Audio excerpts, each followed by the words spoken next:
హరే కృష్ణ భక్తులందరికీ ధన్యవాద ప్రణామాలు. ఫ్లోరిస్ట్ శిల ప్రభుపాద్. మన ప్రతి శనివారం ఆదివారం జరిగే మన శ్రీమద్ భాగవతం క్లాస్లో జాయిన్ అయినందుకు భక్తులందరికీ ధన్యవాదాలు.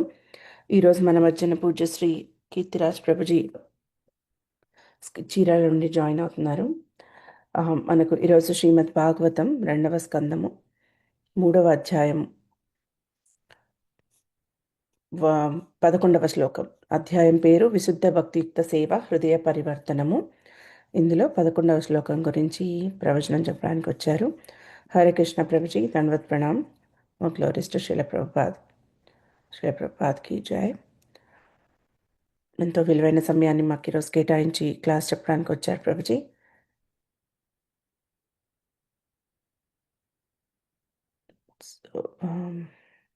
ప్రభుజీ మీరులో ఉన్నారు. హరే కృష్ణ.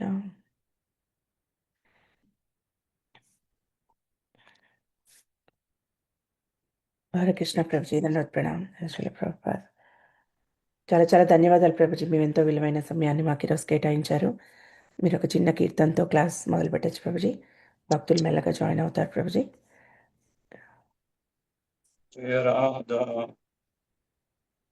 జయ రాధా మాధవ కుంజ బిహారీ జయ రాధా మాధవ కుంజ బిహారీ గోపీ జన వల్లభ గిరివరధారీ జయ గోపీ జన వల్లభ గిరివరధారీ యశోదనందన వ్రజ జనరంజన యశోదనందన వ్రజ జనరంజన యమున తీరావనచారి యమున తీరావనచారి జయ రాధా మాధవ కుంజ బిహారీ జయ శ్రీ కృష్ణ చైతన్య ప్రభు నిత్యానంద గదాధర శ్రీవాసాది గౌరా. హరే కృష్ణ హరే కృష్ణ కృష్ణ హరే హరే రామ హరే రామ రామ రామ హరే హరే. హరే కృష్ణ.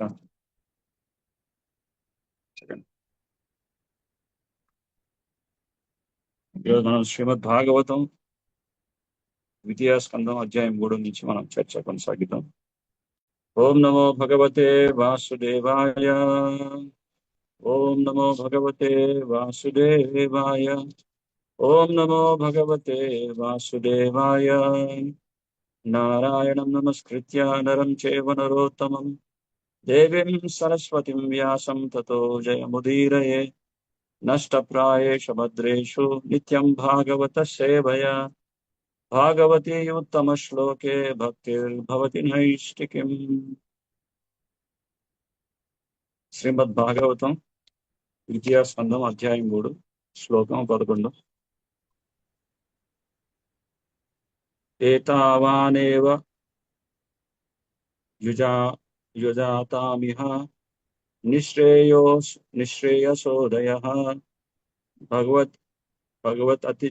భగవత్యా అచలో భావో భాగవత సంగతః.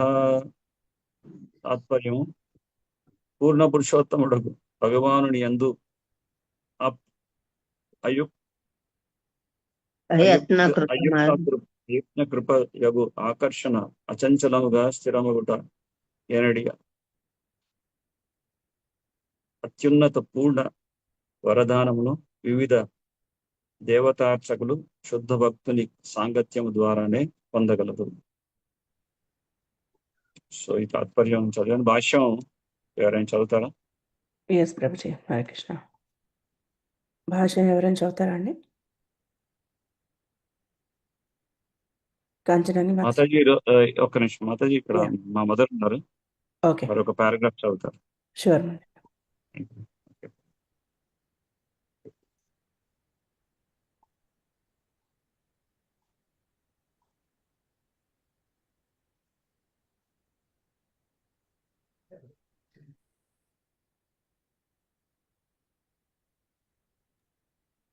హరే కృష్ణ. హరే కృష్ణ. భాష్యము. తొలి దేవతయగు బ్రహ్మదేవుని నుండి సూక్ష్మమగు చీమ వరకు గల భౌతిక సృష్టి అందలి సకల జీవులు భౌతిక ప్రకృతి భగవానుని బాహ్య శక్తి నియమంచే బద్ధులై ఉన్నారు. జీవుడు తన శుద్ధ స్థితిలో తాను భగవానుని అంశ అనే విషయము ఎరిగి ఉండదు. కానీ భౌతిక శక్తిపై ఆధిపత్యం చెలాయించవలననే కోరిక కారణంగా అతడు భౌతిక జగమున త్రోయబడినప్పుడు ప్రకృతి త్రిగుణములచే బద్ధుడై అత్యున్నత లాభం కొరకు తీవ్ర సంఘర్షణ సల్పును. ఈ జీవన సంఘర్షణ అనున్నది భౌతిక భోగ లాలసతో మాయాజాలమును అనుసరించుట వంటిది. ఈ అధ్యాయములో గడిచిన శ్లోకమునందు వర్ణింపబడినట్లుగా వివిధ దేవతార్చనము ద్వారా కానీ లేదా భగవత్ సహాయం లేకుండా నవీన విజ్ఞాన శాస్త్ర పురోగతి ద్వారా కానీ భౌతిక భోగము కొరకై చేయు ప్రణాళికలన్నీ కేవలం భ్రాంతి మాత్రమే. ఏలనగా అట్టి ఆనంద ప్రణాళికలు ఉన్నప్పటికీ భౌతిక సృష్టి అందున్న బద్ధజీవుడు జన్మము, మృత్యువు, జర, వ్యాధి అనడి జీవిత సమస్యలను పరిష్కరించుకొనజాలకున్నాడు. విశ్వ చరిత్ర అటువంటి ప్రణాళిక దారుల్లోనే నిండి ఉన్నది. పలువురు రాజులు, చక్రవర్తులు ప్రణాళిక కథలను మాత్రమే ఇచ్చట వదులుచు వచ్చి వెడలిపోయిరు. కానీ జీవిత ముఖ్య సమస్యలు మాత్రము అట్టి ప్రణాళికదారుల యత్నముల పిమ్మట నివారింపబడక నిలిచి ఉన్నది. Next Hare Krishna. Paragraph. Thank you. Annapurna Mataji మీరు చదువుతారా? చదువుతాను మాతాజీ. హరే కృష్ణ మాతాజీ. హరే. ధన్యవాద ప్రణామాలు.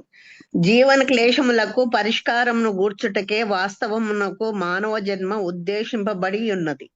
వివిధ పూజా విధానములతో వివిధ దేవతలను సంతృప్తిపరచుట ద్వారా గాని దైవ సహాయము లేకుండా నామమాత్ర వైజ్ఞానిక పురోగతి ద్వారా గాని మనుజుడు ఎన్నడూను అట్టి సమస్యలను పరిష్కరింపజాలడు. దైవము ఉపేక్షించడి భౌతికవాదులే గాక వేదములు కూడా వివిధ లాభముల కొరకై వివిధ దేవతార్చనలను ఉపదేశించుచున్నవి. అనగా దేవతలన్నటి వారు మిథ్య గాని కల్పితం గాని కారు.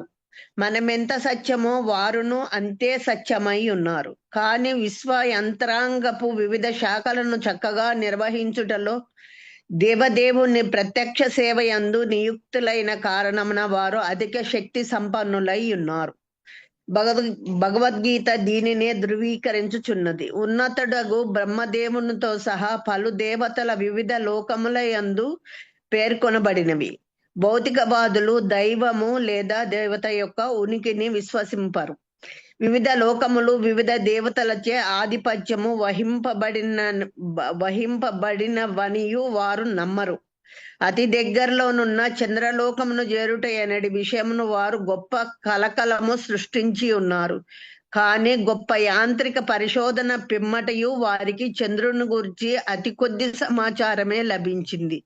చంద్రునిపై భూమి అమ్మకము గూర్చి గొప్పగా మిథ్యా ప్రకటనలు చేసినప్పటికీ గర్భితులకు విజ్ఞాన శాస్త్రవేత్తలు లేదా భౌతికవాదులు అచట నివసింపజాలరు. ఇక వారు లెక్కింపనను సాధ్యపడని ఇతర లోకములను చేరుటను గూర్చి వేరుగా తెలుపునదేమున్నది.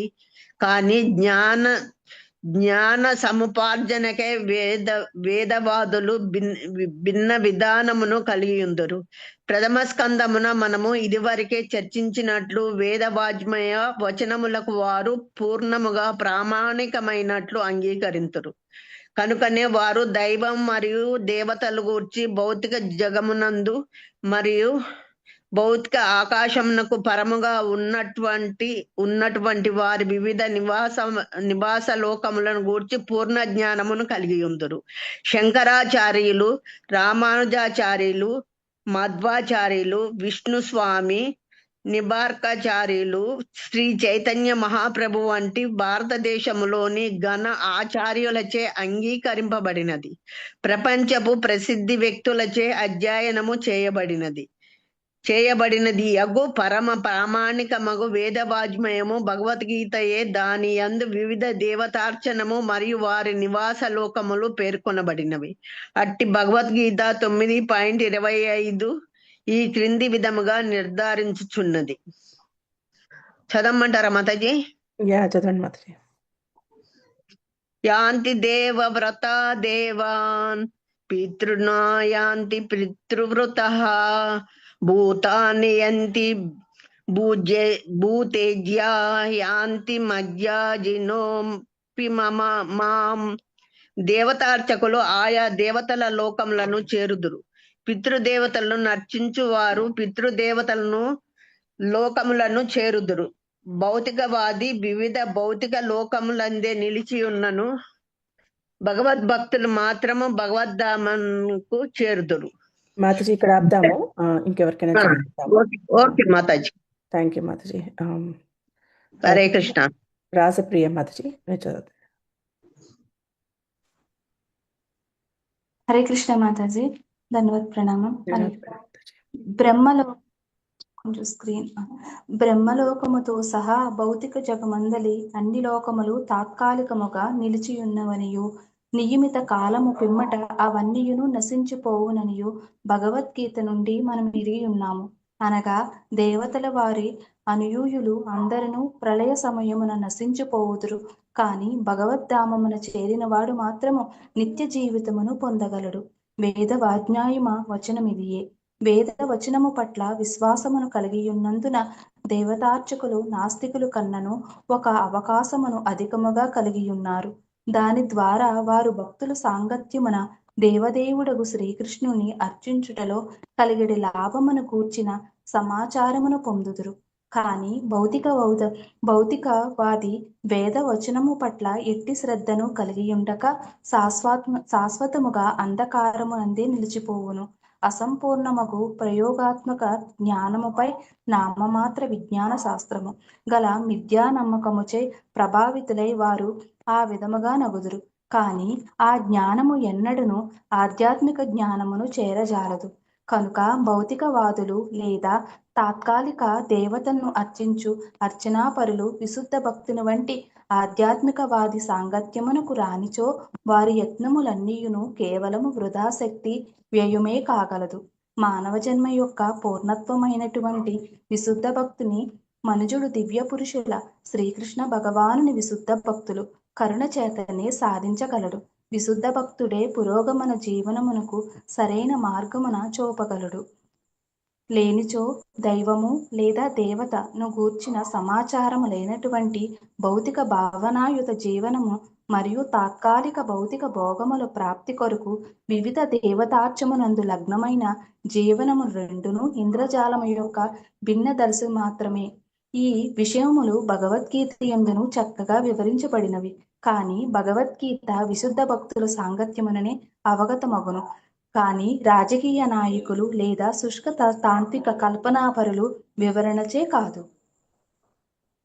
హరే కృష్ణ మాతాజీ. ధన్యవాదాలు.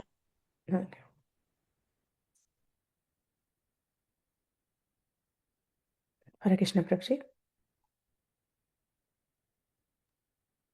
హరే కృష్ణ. ఓకే. జ్ఞానతిమిరంధస్య జ్ఞానాంజనశలాకయ చక్షురున్మిలితం యేన తస్మై శ్రీగురవే నమః. శ్రీచైతన్యమనోభీష్టం స్థాపితం యేన భూతలే స్వయం రూపా కదా మహ్యం దదాతి స్వపదాంతికం.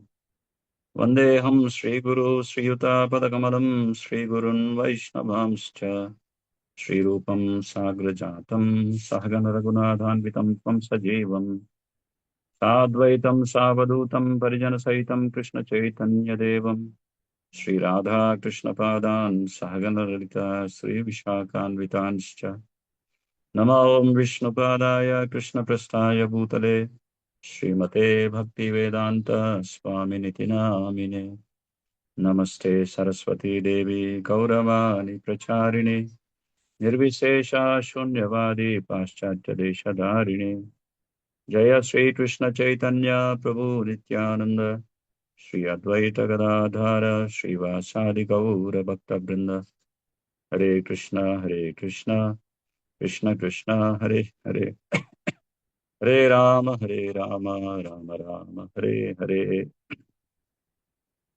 హరే కృష్ణ. సో ఈరోజు మనం శ్రీమద్ భాగవతంలో ఉన్నటువంటి ఎన్నో ముఖ్యమైనటువంటి శ్లోకాలు ఇది ఒక ముఖ్యమైన శ్లోకాన్ని మనం ఈరోజు చదివాం. దీంట్లో ప్రత్యేకంగా భగవంతుడి యొక్క ఆరాధన చేసేవారు మరియు వివిధ దేవత అర్చకులు ఎవరైతే ఉంటారో వారి యొక్క స్థితిగతుల గురించి చాలా స్పష్టంగా మనకి వర్ణించి ఉన్నారు. అంటే వాళ్ళు పొందేటటువంటి ప్రయోజనం అనేది ఏ విధంగా ఉంటుంది అనేటువంటి విషయాన్ని, అదే కాకుండా అత్యున్నతమైనటువంటి ప్రయోజనం ఏమిటి, అన్ని ప్రయోజనాల్లో కల్లా సర్వశ్రేష్టమైనటువంటి అందరికీ శ్రేయస్కరం దీర్ఘకాలికమైనటువంటి శ్రేయస్సు ఏంటి అనేటువంటి విషయం మీద వివరణ ఇచ్చారు. అన్నిట్లో కంటే ముఖ్యమైనటువంటి విషయం శుద్ధ భక్తుని యొక్క సాంగత్యం ద్వారా శ్రీకృష్ణుడి యొక్క అచంచలమైనటువంటి సహజమైనటువంటి భక్తిని ఏ విధంగా మనం పెంచుకోవచ్చు, సో ఆ విధంగా జీవితం యొక్క పరమోత్కృష్టమైనటువంటి లక్ష్యం ఏంటి, ఆ పరమార్థాన్ని చేరుకునేటువంటి మార్గం ఏమిటి అనేటువంటి విషయాలన్నీ కూడా ఈరోజు శ్లోకంలో మనకి స్పష్టంగా వివరించారు. మనం చదివినటువంటి భాష్యంలో శ్రీల ప్రభుపాదుల వారు భౌతిక జగత్తు యొక్క సృష్టి అనేది ద్వితీయ సృష్టికర్త అయినటువంటి బ్రహ్మదేవుడి నుంచి మొదలుకొని చీమ వరకు వారంతా కూడా భౌతిక ప్రకృతి యొక్క బాహ్య శక్తి యొక్క నియంత్రణలో ఉన్నారని చెప్పి ఇక్కడ సూచిస్తున్నారు ప్రారంభంలోనే భాష్యంలో. అంటే ఒక విధంగా మనం దాన్ని పరిశీలించినట్లయితే ఈ 14 భువనభాండాలు ఏవైతే ఉన్నాయో బ్రహ్మలోకం నుంచి మొదలుకొని అతల వితల సుతల మహాతల రసాతల పాతాళ లోకాల వరకు అవన్నీ కూడా భౌతిక లోకాల కిందనే వస్తుందని మనకు అర్థమవుతుంది. సో ఆ బ్రహ్మ భువనార్లోక పునరావర్తినో అర్జున మాముపేత్యతు కౌంతయ్య పునర్జన్మన విద్యతే అని చెప్తున్నారు. అంటే బ్రహ్మలోకం నుంచి మొదలుకొని మనం ఈ 14 భువనభాండాల్లో ఏ లోకానికి వెళ్ళినా సరే మళ్ళీ జన్మించాల్సినటువంటి పరిస్థితి మనకి సంభవిస్తుందని చెప్తున్నారు. మాముపేత్యతు కౌంతేయ అంటే శ్రీకృష్ణ భగవానుడు ఏం చెప్తున్నారంటే, ఓ కుంతిపుత్ర మాముపేత్య అంటే నన్ను ఎవరైతే సమీపిస్తారో వారి మినహాయించి వారి తప్ప మిగతా వాళ్ళంతా కూడా ఈ భౌతిక జగత్తులో మళ్ళీ పుడుతూ మళ్ళీ చనిపోతూ ఆ విధంగా జన్మ మృత్యు జర వ్యాధుల యొక్క వలయంలో చిక్కోవాల్సినటువంటి పరిస్థితి ఏర్పడుతుందని చెప్పి చెప్తున్నారు. సో భగవంతుని ఆశ్రయించినటువంటి ఆ భక్తులు మాత్రమే ఈ వలయంలోంచి తప్పించుకోవచ్చు, మిగతా వాళ్ళంతా కూడా ఇదే వలయంలో చిక్కుంటారని చెప్పి ఇక్కడ మనకి చెప్తున్నారు అనమాట. అంటే ముఖ్యంగా ఈ భౌతిక జగత్తులో బ్రహ్మ నుంచి మొదలుకుని ఒక చిన్న చీమ వరకు ఈ భౌతిక సృష్టి అందలి భౌతిక ప్రకృతి యొక్క బాహ్య శక్తి నియంత్రణలో ఉన్నారంటే దానికి కారణం ఏమిటి అని పరిశీలించినట్లయితే ప్రభుపాదుల వారు ఇక్కడే వర్ణిస్తారు. వారు ఏం చెప్తున్నారంటే దానికి ముఖ్యమైనటువంటి కారణం ఏంటంటే భౌతిక శక్తి పైన ఆధిపత్యాన్ని వహించాలనేటువంటి ఆ కోరిక, ఆ బలిష్టమైనటువంటి కోరిక చేతనే వారంతా కూడా ఈ భౌతిక మాయాశక్తి యొక్క ప్రభావంలో ఉన్నారని మనకు అర్థమవుతుంది. వాస్తవంగా ఈ భౌతిక జగత్తు యొక్క నిర్మాణం కూడా దానికోసమే జరిగింది. ఒక విధంగా స్పష్టంగా ఈ భౌతిక జగత్తు యొక్క నిర్మాణం భగవంతుడు ఎందుకు చేశాడనే ఒక్క మాటలో సూటిగా చెప్పాలంటే దానికి కారణం ఏంటంటే భగవంతుడి యొక్క నిత్య సేవకుడైనటువంటి ఆ జీవి నేను భగవంతుడి యొక్క నిత్య సేవకుడైనటువంటి విషయాన్ని మరిచి ఎప్పుడైతే భౌతిక ప్రకృతి మీద ఆధిపత్యాన్ని చెలాయించాలనేటువంటి ఆ కోరిక కారణం చేతనే అతడు ఈ భౌతిక జగత్తులో తోయబడ్డాడని ఇక్కడ విషయాన్ని స్పష్టీకరణ చేస్తున్నారు. సో ఆ కారణం చేత భౌతిక జగత్తులో ఉండడం కారణం చేత ప్రకృతి యొక్క త్రిగుణాలకి లోబడి ఉంటాడని కూడా ఇక్కడ మనకు స్పష్టంగా చెప్తున్నారు. అంటే భౌతిక ప్రకృతి యొక్క త్రిగుణాలకి అంటే సత్వరజస్తమో గుణాలకి, అదేవిధంగా త్రివిధమైనటువంటి తాపత్రయాలతో ఆయన బాధించబడి ఉంటాడని కూడా ఇక్కడ మనకు వర్ణిస్తున్నారు. సో ఆ విధంగా బాధిస్తున్నటువంటి ఆ జీవి భౌతిక జగత్తులో ఉంటూ కూడా ఆయన ఏం ఆలోచిస్తాడట, అత్యున్నతమైనటువంటి లాభం కోసం తీవ్రమైనటువంటి సంఘర్షణ చేస్తూ ఉన్నాడని చెప్పి ఆ విషయాన్ని కూడా సూచిస్తున్నారు. అసలు లాభం అంటే, అత్యున్నతమైనటువంటి లాభం అంటే ఏ విధంగా ఉంటుంది అనేటువంటి విషయాన్ని మర్చిపోయాడు ఆ జీవి. కానీ తన భౌతికమైనటువంటి బుద్ధిని వాడుకుంటూ తన యొక్క ఆలోచన ద్వారా తను అనుకుంటున్నాడు, ఈ విధంగా కష్టిస్తే నేను జీవితంలో ఎంతో లాభాన్ని గడిస్తానని చెప్పి ఆ విధమైనటువంటి భ్రమలో జీవిస్తున్నాడు. కానీ అత్యున్నతమైనటువంటి నిజమైనటువంటి శ్రేయస్కరమైనటువంటి విషయం ఏమిటి అనేటువంటి దాని మీద బొత్తిగా కూడా అవగాహన లేకుండా పోయిందన్నమాట. సో ఆ కారణం చేత తీవ్రంగా సంఘర్షిస్తున్నాడు. సో ఏ విధంగా సంఘర్షిస్తున్నాడు, దేనికోసం సంఘర్షిస్తున్నాడు, ఇక్కడ తాత్పర్యంలో ఆ విషయాలన్నీ కూడా మనకి చాలా స్పష్టంగా ప్రభుపాదులు వారు చెప్తున్నారు. భౌతిక భోగ లాలసతో అంటే భౌతికంగా భోగించాలనేటువంటి కోరికతో ఆ విధంగా మాయాజాలంను అనుసరిస్తున్నాడు అని చెప్తున్నాడు. అంటే మాయాజాలంలో కూరుకుపోయాడు గాఢంగా. సో ఒక విధంగా చెప్పాలంటే చాలా మటుకు ఇటువంటి మాయాజాలంలో ఉన్నటువంటి వాళ్ళ ఆలోచన ధోరణి అంతా కూడా ఏ విధంగా ఉంటుంది, వాళ్ళు చేసే ప్రతి కార్యం వెనుక ఫలితాన్ని ఆశిస్తుంటారు. అందుకే భక్తి కార్యాల కంటే అత్యధికంగా వాళ్ళు దేని పట్ల మక్కువ చూపిస్తారంటే కర్మకాండ విధానాన్ని అవలంబించాలనుకుంటారు. సో కర్మకాండ అంటే ఏంటి, ఈ కార్యం చేస్తే నాకు ఏం ఫలితం దక్కుతుంది, సో ఈ కార్యంలో ఫలితం ఉంటేనే ఆ కార్యం చేస్తాను, లేకపోతే దాన్ని చెయ్యను. భక్తిలో మనం ఏం చెప్తాం, ఎటువంటి ప్రతిఫలాన్ని ఆశించకుండా మీరు భగవంతుడి యొక్క సేవను చేయండి, మనసులో ఏ కోరిక లేకుండా, భౌతికమైనటువంటి తుచ్చమైనటువంటి ఏవి కూడా వాంఛించకుండా భగవంతుడి పాదపద్మాలని ఆశ్రయించి భగవంతుడిని సేవించండి అని చెప్తాం. కానీ కర్మకాండలో ఆ విధంగా ఉండదు. కర్మకాండలో ఏంటంటే ఈ కార్యం చేస్తే మీకు ఏం ఫలితం దక్కుతుంది, సో ఆ ఫలితాన్ని, ఆ ప్రతిఫలాన్ని ఆశించి మాత్రమే వాళ్ళు ఫలితం దక్కుతుందంటేనే ఆ కార్యాన్ని చేపడతారు, లేకపోతే వారు ఇష్టపడరు అనమాట, ఏ కార్యం చేయడానికి కూడా ఇష్టపడరు. సో అల్టిమేట్లీ వాళ్ళ ధ్యేయం ఏంటి, ఫలాపేక్ష. అందుకే మన గౌడియా వైష్ణవ సాంప్రదాయంలో ఉన్నటువంటి ఆచార్యులు ఒకరు నరోత్తమ్ దాస్ ఠాకూర్ వారు ఏమని చెప్తున్నారంటే, కర్మకాండ జ్ఞానకాండ సకల విషేర భాండ అంటున్నారు. ఈ కర్మకాండ మరియు జ్ఞానకాండ అనగా ఏంటంటే ఇది ఒక పెద్ద విషభండారం లాంటిది. ఎందుకు ఇది విషభండారం అని చెప్తున్నారు, విషభాండం అని ఎందుకు చెప్తున్నారు, మన అసలైనటువంటి లక్ష్యాన్ని మనకి చూపించకుండా మనని మన మార్గం నుంచి వైదొలిగించి మాయ యొక్క జాలంలో ఇరుక్కునేటటువంటి విధంగా పెడదోవ పట్టిస్తున్నారు. కాబట్టి దీన్ని విషభండారం అని చెప్తున్నారు, ఈ కర్మకాండ జ్ఞానకాండ ఇవన్నీ కూడా. సో అసలైనటువంటి లక్ష్యం ఏంటి, ముఖ్యంగా కొంతమంది అనుకుంటారు స్వర్గ ప్రాప్తి అనుకుంటారు, స్వర్గాన్ని పొందడమే అదే జీవితం యొక్క పరమోత్కృష్టమైనటువంటి ధ్యేయం అనుకుంటారు. కానీ ఇక్కడ ఆ విషయాన్ని కూడా మనకు స్పష్టం చెప్తున్నారు. స్వర్గలోకానికి వెళ్ళినా సరే ఎంతోమంది దేవతలను ఉపాసించి తద్వారా పుణ్య సుకృతిని గడించి స్వర్గలోక ప్రాప్తిని పొందినా సరే అక్కడ ఎలా ఉంటుంది స్థితిగతులు అనేటువంటి విషయాన్ని మనకి చాందోగ్యోపనిషత్తులో వర్ణిస్తారు. స్వర్గలోకం అనేది అదొక పుణ్యలోకం.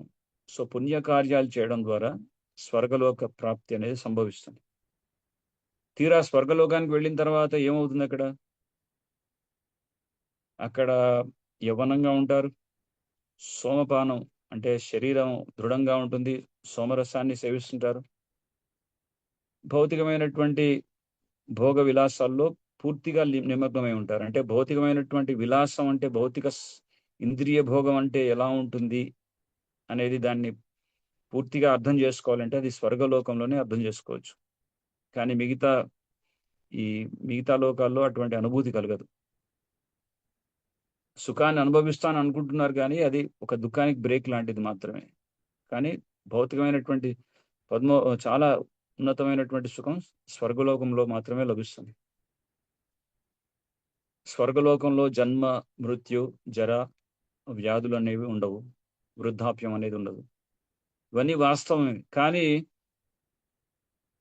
పుణ్యలోకం అనేది క్షీణించిన కొద్దీ ఆ పుణ్యం అనేది పుణ్యకార్యాలకు ఏమిటంటే ఉన్నటువంటి లక్షణం ఏంటంటే, పుణ్యకార్యాలు ఎంత పుణ్యం చేసుకుంటే అంత పుణ్యం అనేటువంటి అకౌంట్ ఒక ఉంటుంది మనకి. కానీ ఆ పుణ్యం అనేది క్షీణించుకుపోయినప్పుడు మళ్ళీ తిరిగి భూమి మీద రావాల్సినటువంటి పరిస్థితి ఏర్పడుతుంది. అందుకే క్షీణే పుణ్య మృత్యు లోకం విశంతి అని చెప్తున్నారు. అంటే పుణ్యాలన్నీ క్షీణించిపోయిన తర్వాత మళ్ళీ తిరిగి మృత్యులోకాన్ని రావాల్సిందే. ముఖ్యంగా స్వర్గలోక సౌఖ్యాన్ని పొందినటువంటి ఆ జీవి ఒక్కసారిగా మృత్యులోకానికి తోయబడినప్పుడు అసలు ఆ పుణ్యం అనేది క్షీణించిపోతుంది, నువ్వు ఇక్కడి నుంచి తను బయలుదేరాలని చెప్పి సాగనంపేటటువంటి పరిస్థితి ఏర్పడినప్పుడు ఆయన రోధిస్తుంటే కళ్ళల్లోంచి నీరు కాదు, అశ్రువులు కాదు, కంటి నుంచి నెత్తురు గారుతుంది అంటే అంత బాధ, తట్టుకోలేనటువంటి బాధ. మనకు అర్థమైనటువంటి విధానంగా చెప్పుకోవాలంటే ఈ వేసవి కాలంలో మంచి ఎండలు ఉన్నటువంటి టైంలో ఒక ఏసీ రూమ్, చల్లటి ఏసీ గది నుంచి తీసుకెళ్ళి మిట్ట మధ్యాహ్నం నడి రోడ్డు మీద నిలబెడితే ఎలా ఉంటుందో అలా ఉంటుంది అన్నమాట పరిస్థితి. సో ఒకేసారి ఏసీ అమాంతంగా తీసుకెళ్ళి మంచి మిట్ట మధ్యాహ్నం ఈ వేసవి కాలంలో నడి రోడ్డు మీద నిలబడితే ఎలాంటి బాధాకరమైనటువంటి పరిస్థితి ఉందో అలా ఉంటుందన్నమాట పరిస్థితి. సో ఒకేసారి అమాంతంగా నీ పుణ్యం నీ అకౌంట్ ఇంకా క్లోజ్ అయిపోయింది, నువ్వు ఇక్కడి నుంచి బయలుదేరు అని చెప్పి తోసేస్తారు ఆయన్ని. అది స్వర్గలోకం యొక్క పరిస్థితి. సో ఒక విధంగా ఇవన్నీ చూసినట్లయితే ఇవన్నీ కూడా ప్రేయస్ అంటారు. అంటే దీర్ఘకాలికమైనటువంటి పరిష్కారాన్ని ఇవ్వట్లేదు. ఇది కేవలం తాత్కాలికమైనటువంటి ఉపశమనాన్ని, తాత్కాలికమైనటువంటి ఆనందాన్ని, తాత్కాలికమైనటువంటి లాభాన్ని చేకూరుస్తాయి కానీ శాశ్వతమైనటువంటి లాభాన్ని మాత్రం చేకూర్చట్లేదు. అందుకే దీన్ని ప్రేయస్ అంటారు.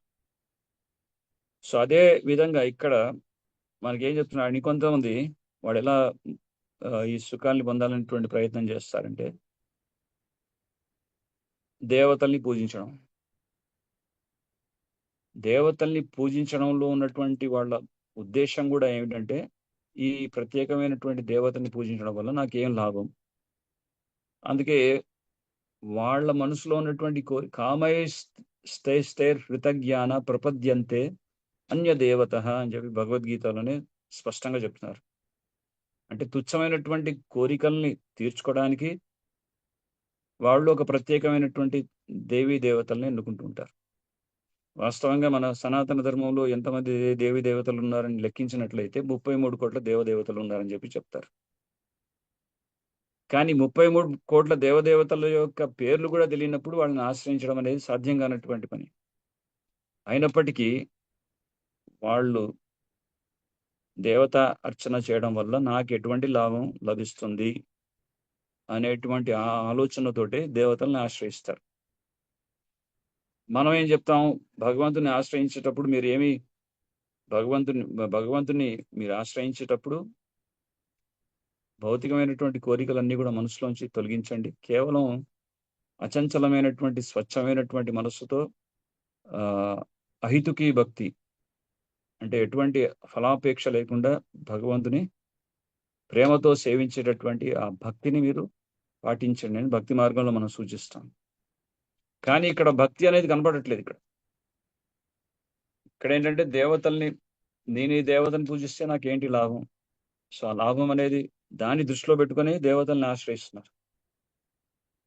సో ఆ విధంగా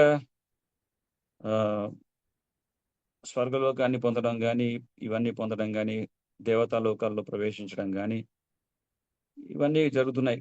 ఇవన్నీ కూడా ఒక ఉదాహరణతో చెప్పుకోవచ్చు. ఏంటంటే ఒక సంపన్నుడు ఏ విధంగా అయితే ధనం ఉన్నప్పుడు ఆ ధనాన్ని ఏ విధంగా అయితే ఖర్చు చేస్తూ వాడుకుంటాడో భోగ విలాసాలు, అలాగే ఈ పుణ్యాన్ని గడించడం వల్ల పుణ్యలోకాలకు వెళ్ళి పుణ్యం ఉన్నంత వరకు వాళ్ళు ఆ లోకాల్లో వాళ్ళు పరిభ్రమిస్తూ అక్కడ భౌతిక సుఖాన్ని పొందుతుంటారు. సో ఈ కానీ ఆధ్యాత్మిక కార్యాలు అంటే కృష్ణ చైతన్యంలో ఉండడం వల్ల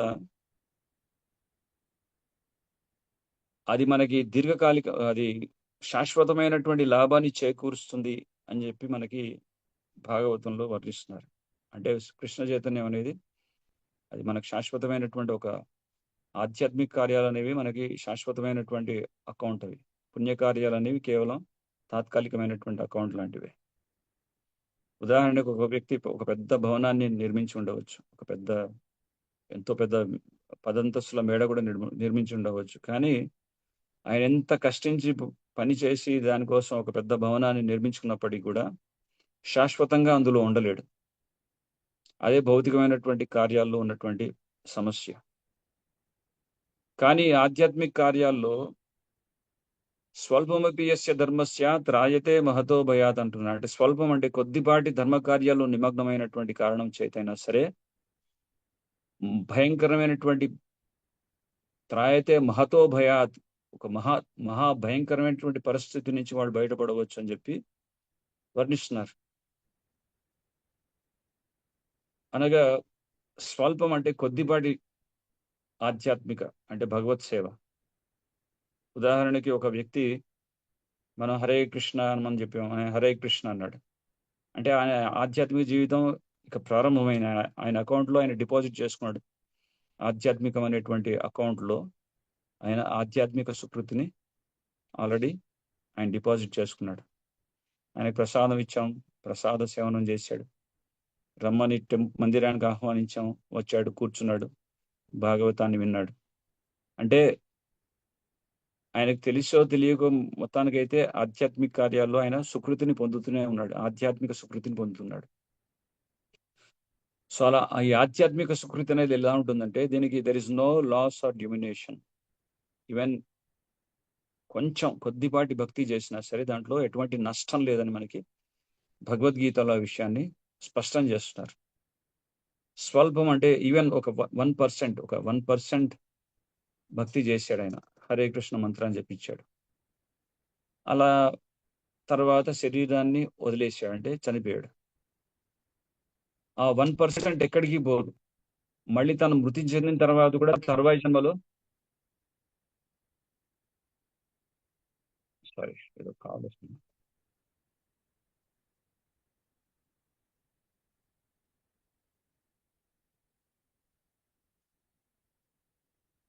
ఎక్స్క్యూజ్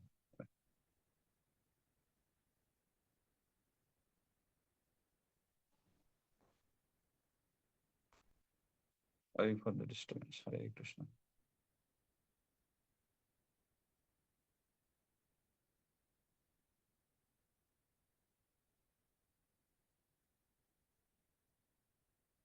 హరే కృష్ణ మాతాజీ. ఎస్ ప్రభుజీ, హరే కృష్ణ. ఏదో కాల్ వచ్చింది, డిస్కనెక్ట్ అయిపోయింది, సారీ. ఓకే. సో ఏం చెప్తున్నాం, సో ఈ విధంగా 1% డివోషన్ చేసినా సరే అది ఎక్కడికి పోదు. నెక్స్ట్ లైఫ్ నుంచి అది కంటిన్యూ అవుతుంది. మళ్ళీ 1% అలాగే ఉంటుంది. మళ్ళీ అతను మళ్ళీ స్టార్ట్ చేసేది ఆ భక్తితో పాటే ఆయన సుకృతి పెరుగుతూనే ఉంటుంది. ఆ విధంగా అది నశించిపోదని చెప్తున్నారు. సో అదే కాకుండా ప్రభుపాద వారు ఇక్కడ ఏం చెప్తారంటే మహతో భయాత్ అంటే భయంకరమైనటువంటి భయానకమైనటువంటి విపత్తు నుంచి బయటపడతారని చెప్తున్నారు. అంటే ఏమిటి అది అని పరిశీలించినట్లయితే ముఖ్యంగా మానవ జన్మ అనేటువంటి ఒక గొప్ప అవకాశాన్ని మనం పొందున్నాం. అటువంటి మానవ జన్మ అనేది కోల్పోకుండా ఉంటాం మనం. అంటే మళ్ళీ తర్వాత ఆధ్యాత్మిక కార్యాలు చేయడం వల్ల మళ్ళీ మానవ జన్మ పొందేటటువంటి అవకాశం మనకి ఖచ్చితంగా దొరుకుతుంది అనే గ్యారంటీ మనకి భగవద్గీతలో ఇస్తున్నారు. అది కూడా మానవ జన్మగా జన్మించడమే కాదు, ఒక ఉన్నతమైనటువంటి కుటుంబంలో జన్మించేటటువంటి అవకాశం కూడా మనకు లభిస్తుందని చెప్తున్నారు. శుచినాం శ్రీమతాం గేహే యోగ భ్రష్టోభి జాయతే అంటే యోగ సిద్ధిలో, యోగ భక్తి కార్యాల్లో పూర్తిగా పరిపక్వత స్థితికి చేరనప్పటికీ, యోగ భ్రష్టులు అయినప్పటికీ కూడా మళ్ళీ శుచినాం అంటే బ్రాహ్మణ కుటుంబంలో కానీ, శ్రీమతాం అంటే శ్రీమంతుల యొక్క ధనవంతుల యొక్క కుటుంబంలో కానీ జన్మించి మళ్ళీ మనం ఎక్కడి నుంచి నిలిపివేసామో భక్తిని అక్కడి నుంచి మనం కొనసాగించేటటువంటి అవకాశం మనకి కృష్ణ చైతన్య మార్గంలో ఉంటుందని మనకి సూచిస్తున్నారు. సో ఆ విధంగా మనకి ఒక గ్యారంటీ అనేది ఉంది కృష్ణ చైతన్య మార్గంలో. కానీ భౌతికమైనటువంటి కార్యకలాపాల్లో మనం ఎంత ఉత్తీర్ణత సాధించినా సరే మళ్ళీ అది లెక్కింపబడదు. ఈ జన్మలో కోటీశ్వరుడు అయితే మళ్ళీ తర్వాయి జన్మలో కోటీశ్వరుడు అవుతాడనేటువంటి అవకాశం లేదు అక్కడ. సో ఆ విధంగా మనం ఆ విషయాన్ని అర్థం చేసుకోవచ్చు. సో ఈ విషయాలన్నీ మనకు సూచిస్తూ తర్వాత ఇదే భాష్యంలో మనకి ప్రభుపాదులు గారు ఏమని చెప్తున్నారంటే, ఈ ఆధ్యాత్మిక కార్యాలంటే ఏమిటి అంటే, ఒకే మాటలో మనం ఈ విషయాన్ని ఆధ్యాత్మిక జీవితం అంటే ఏంటి అనేటువంటి విషయాన్ని మనం ఒకే మాటలో చెప్పాలంటే, శ్రీకృష్ణ భగవానుడి యొక్క సంరక్షణను మనం స్వీకరించడం, ఇదే ఆధ్యాత్మిక జీవితం అని చెప్పి మనం చెప్పుకోవచ్చు. అంటే శ్రీకృష్ణ భగవానుడి యొక్క సంరక్షణలో నేను ఉండదలిచాను అని ఒప్పుకోవడమే ఆధ్యాత్మిక జీవితంగా మనం భావించవచ్చు. అదే మనకి నిజమైనటువంటి శ్రేయస్కరం. ఇక్కడ ఈ శ్లోకంలో ఏవ ఇహ నిశ్రేయసాం, ఇది అత్యున్నతమైనటువంటి శ్రేయస్సు గురించి మనకి వివరణిస్తుంది. ఈ శ్లోకంలో ఉన్నటువంటి భాష్యం ద్వారా మనకి లభించే ప్రధానమైనటువంటి అంశం ఇదే విషయం. అంటే అత్యున్నతమైనటువంటి శ్రేయస్సు అంటే ఏమిటి అని మనకి అవగాహన కలిగిస్తున్నారు ఈ శ్లోకంలో. ఏం చెప్తున్నారు? మానవ జీవిత లక్ష్యం కేవలం భౌతిక సుఖాలు పొందడం కాదు. పుట్టుక, చావు, ముసలితనం మరియు వ్యాధి అనే సమస్యలకు శాశ్వతంగా పరిష్కారాన్ని కనుగొనడమే అసలైనటువంటి శ్రేయస్సు అని మనకి స్పష్టంగా సూచిస్తున్నారు. సో నాకు ఈ సమస్య ఉందండి, ఆ సమస్య ఉందండి, ఇవన్నీ ఒక పెద్ద లిస్ట్ మనం తయారు చేసి అన్ని కూడా భగవంతుడి దగ్గరికి వెళ్ళి మనం వేడుకున్నా సరే, అసలు నిజమైనటువంటి శ్రేయస్సు ఏమిటి అంటే, జన్మ, మృత్యు, జరా, వ్యాధి అనేటువంటి ఆ సమస్యలన్నిటికీ మూలమైనటువంటి ఈ 4టికి పరిష్కారాలు వెతకడమే అదే శాశ్వతమైనటువంటి శ్రేయస్సు అని చెప్తున్నారు.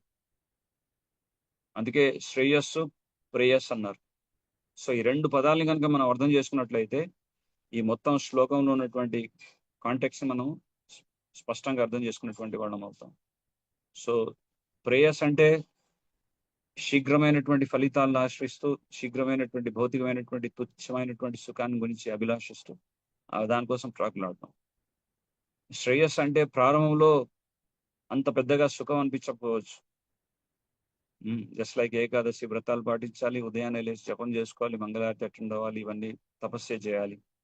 సో ప్రారంభంలో కష్టం అనిపించినప్పటికీ కూడా అంతిమంలో మనకి దీర్ఘకాలికమైనటువంటి ఫలితాన్ని ఇచ్చేదే ఇది నిజమైనటువంటి శ్రేయస్సు. సో ఈ 2 విషయాల్ని మనం అర్థం చేసుకోవచ్చు. సో భౌతిక ప్రణాళిక అయితే కొంతమంది ఎన్నో విధాలుగా ప్రణాళిక వేసుకుంటారు. వాళ్ళని మనం ప్రశ్నించినట్టయితే మీ జీవితంలో లక్ష్యం ఏంటండి అని ప్రశ్నించినట్లయితే వాళ్ళ లక్ష్యాలన్నీ కూడా 2 విధాలుగా ఫోకస్ అయి ఉంటాయి. ఒకటేమో షార్ట్ టర్మ్ గోల్ అని చెప్పవచ్చు, రెండోది వచ్చేసి లాంగ్ టర్మ్ గోల్స్ అని చెప్పవచ్చు. షార్ట్ టర్మ్ అంటే ప్రస్తుతం ఈ విధంగా నేను నా పరీక్షలో ఉత్తీర్ణత సాధించాలి, ఉన్నతమైనటువంటి ఉద్యోగాల్ని చేపట్టాలి. ఓకే, మరి లాంగ్ టర్మ్ గోల్స్ అంటే నేను బాగా డబ్బు సంపాదించి పెద్ద మేడ మీద మేడ కట్టుకోవాలి. ఓకే, బాగుంది. దీని తర్వాత ఏమిటి, నెక్స్ట్ ఏమిటి అని మనం ప్రశ్నించినట్లయితే దానికి ఆన్సర్ లేదు. ఇప్పుడు సొసైటీలో మనం వెళ్ళి జనాల మీద ఇంటర్వ్యూ తీసుకున్నాం అనుకోండి, what is your ultimate goal? Short term goal నుంచి లాంగ్ టర్మ్ గోల్కి వెళ్తారు, బాగానే ఉంటుంది. కానీ అల్టిమేట్ గోల్, జీవితం యొక్క అంతిమ లక్ష్యం ఏమిటి అని ప్రశ్నిస్తే వాళ్ళ దగ్గర సమాధానం లేదు. ఎందుకంటే భాగవతాన్ని చదవరు. ప్రత్యేకంగా మానవ జన్మ యొక్క అంతిమ లక్ష్యం ఏమిటి అంటే పరమపదాన్ని చేరుకోవడం. ఓం తద్విష్ణు పరమం పదగ్గం అంటే పరమపదాన్ని చేరుకోవడం మాత్రమే మానవ దేహం యొక్క మానవ జన్మకి సార్థక అనేది ఆ విధంగా ఏర్పడుతుంది. అంతేగాని జీవితం యొక్క క్లేశంలోకి పరిష్కారం అనేది ఇక్కడ వివిధమైనటువంటి దేవతల యొక్క అర్చనల ద్వారా కానీ, లేదా ఈవెన్ నామమాత్ర, ఇక్కడ ప్రభుపాదులు వారు చెప్తున్నారు, నామమాత్ర వైజ్ఞానిక పురోగతి ద్వారా గాని మనుజుడు ఎన్నడూ అట్టి సమస్యలను పరిష్కరింపజాలడని చెప్తున్నారు. సో వివిధమైనటువంటి దేవతల పూజల ద్వారా దేవతలను ఎందుకు ఆశ్రయిస్తారో మనం ఆల్రెడీ చెప్పుకున్నాం, కోరికలు తీర్చుకోవడానికి. సో కనీసం ఏదో విధమైనటువంటి కోరికతో దేవి దేవతలను ఆశ్రయిస్తున్నారు. కానీ అంతకంటే ఏ దేవతని కూడా ఆశ్రయించకుండా ఉన్నటువంటి నాస్తికులు, అంటే భౌతికవాదులు ఉంటారు. వారేంటంటే పూర్తిగా వైజ్ఞానిక పురోగతి మీదనే ఆధారపడి ఉంటారు. సో మేము బాగా వైజ్ఞానికంగా పురోగతి సాధించామండి, సో తద్వారా మా సమస్యల్ని మేము పరిష్కరించుకుంటామని చెప్పి ఆ విధంగా వాళ్ళు ఎన్నో విధాలుగా దానికి ప్రణాళికలు వేసినా కానీ అది సాధ్యం కానటువంటి పని. దైవీ శక్తి లేకుండా ఏ విధంగా కూడా మనం జీవితంలో ముందుకు సాగడం అనేది సాధ్యం కానటువంటి పని. చాలా మటుకు అంటారు, మాకు ఇవన్నీ అవసరం లేదు, పూజలు పునస్కారం, మా పని మేము సక్రమంగా చేసుకుంటే చాలు, మేము కష్టిస్తే చాలు, ఇవన్నీ మాకు అవసరం లేదు. కానీ ఆ అనుగ్రహం, ఆ దైవీ శక్తి యొక్క అనుగ్రహం లేకుండా ఏ విధంగా మీరు పురోగతి సాధించగలరు? అది సాధ్యం కానటువంటి పని. సో ఇదంతా కూడా భౌతికమైనటువంటి మూఢత్వ భావన, లేకపోతే కేవలం నామమాత్ర అర్చనలు ఇవన్నీ చేసి ఆ విధంగా తద్వారా లాభాన్ని ఏ విధంగా పొందాలనేటువంటి ఆలోచనే తప్ప నిజంగా మాత్రం ఈ ఆది భౌతిక, ఆధ్యాత్మిక, ఆది దైవికమైనటువంటి క్లేశాల నుంచి బయటపడేటటువంటి మార్గాన్ని మాత్రం మనం పొందలేము. సో ఇక్కడ తాత్పర్యంలో ప్రభుపాదులు వారు ఇంకొక విషయాన్ని, ముఖ్యమైనటువంటి విషయాన్ని చెప్తున్నారు. అంటే ఈ దేవి దేవతలు మనం ఏ విధంగా అయితే ఉన్నామో, మనం ఎంత సత్యమో అదే విధంగా దేవీ దేవతలు కూడా ఉన్నారు. వారు కూడా అదే విధంగా వారు కూడా ఉన్నారు, వారు కూడా అంతే సత్యం అని చెప్పి ఇక్కడ చెప్తున్నారు. So for every planet there is a particular presiding deity. ఒక్కొక్క లోకానికి ఒక్కొక్క అధిష్టానమైనటువంటి దైవం ఉంటారు. సూర్యలోకానికి సూర్యుడు, చంద్రుడు, స్వర్గలోకానికి దేవేంద్రుడు, అలాగే కైలాసంలో, సో వివిధ లోకాల్లో వివిధ దేవతలు ఉన్నారు. సో ఈ విషయాన్ని మనకి భగవంతుడు ఇక్కడ ఎందుకు ఏర్పాటు చేశారు, ఇన్ని డిపార్ట్మెంట్స్ ఎందుకు చెప్పారు, ఇంత దేవతలు? ఎందుకంటే ఈ సృష్టిని మొత్తం రచించాలంటే ఒక పెద్ద ప్రణాళికతో వీళ్ళందరినీ కేటాయించారు. ఒక ప్రత్యేకమైనటువంటి కార్యాన్ని వాళ్ళకి అప్పచెప్తూ ఆ దేవతలకి ద్వారా ఈ కార్యాలని కొనసాగిస్తున్నారు. ఈ సృష్టి నడుస్తుంది. ఒక్కొక్క లోకానికి ఒక్కొక్క అధిష్టానమైనటువంటి దేవీ దేవతలు కూడా ఉన్నారు. సో అదే విధంగా చంద్రలోకం గురించి ఇక్కడ ప్రస్తావన వచ్చింది. చంద్రుడి గురించి చెప్తున్నారు. మనకి అతి దగ్గరగా ఉన్నటువంటి లోకం ఏంటంటే చంద్రలోకం. సో చంద్రలోకాన్ని చేరుకోవడానికి ప్రయత్నాలు జరుగుతున్నాయి. చంద్రలోకానికి చేరుకోవడమే కాదు, అక్కడ చేరుకొని అక్కడ భూమి యొక్క అమ్మకాల యొక్క ప్రస్తావన కూడా ఇక్కడ తీసుకొస్తున్నారు. అంటే ఆల్రెడీ చంద్రలోకానికి వెళ్ళిపోయారు, అక్కడ రియల్ ఎస్టేట్ బిజినెస్ కూడా జరుగుతుంది. ఆల్రెడీ భూమి యొక్క అమ్మకాల గురించి కూడా ప్రకటించేశారు.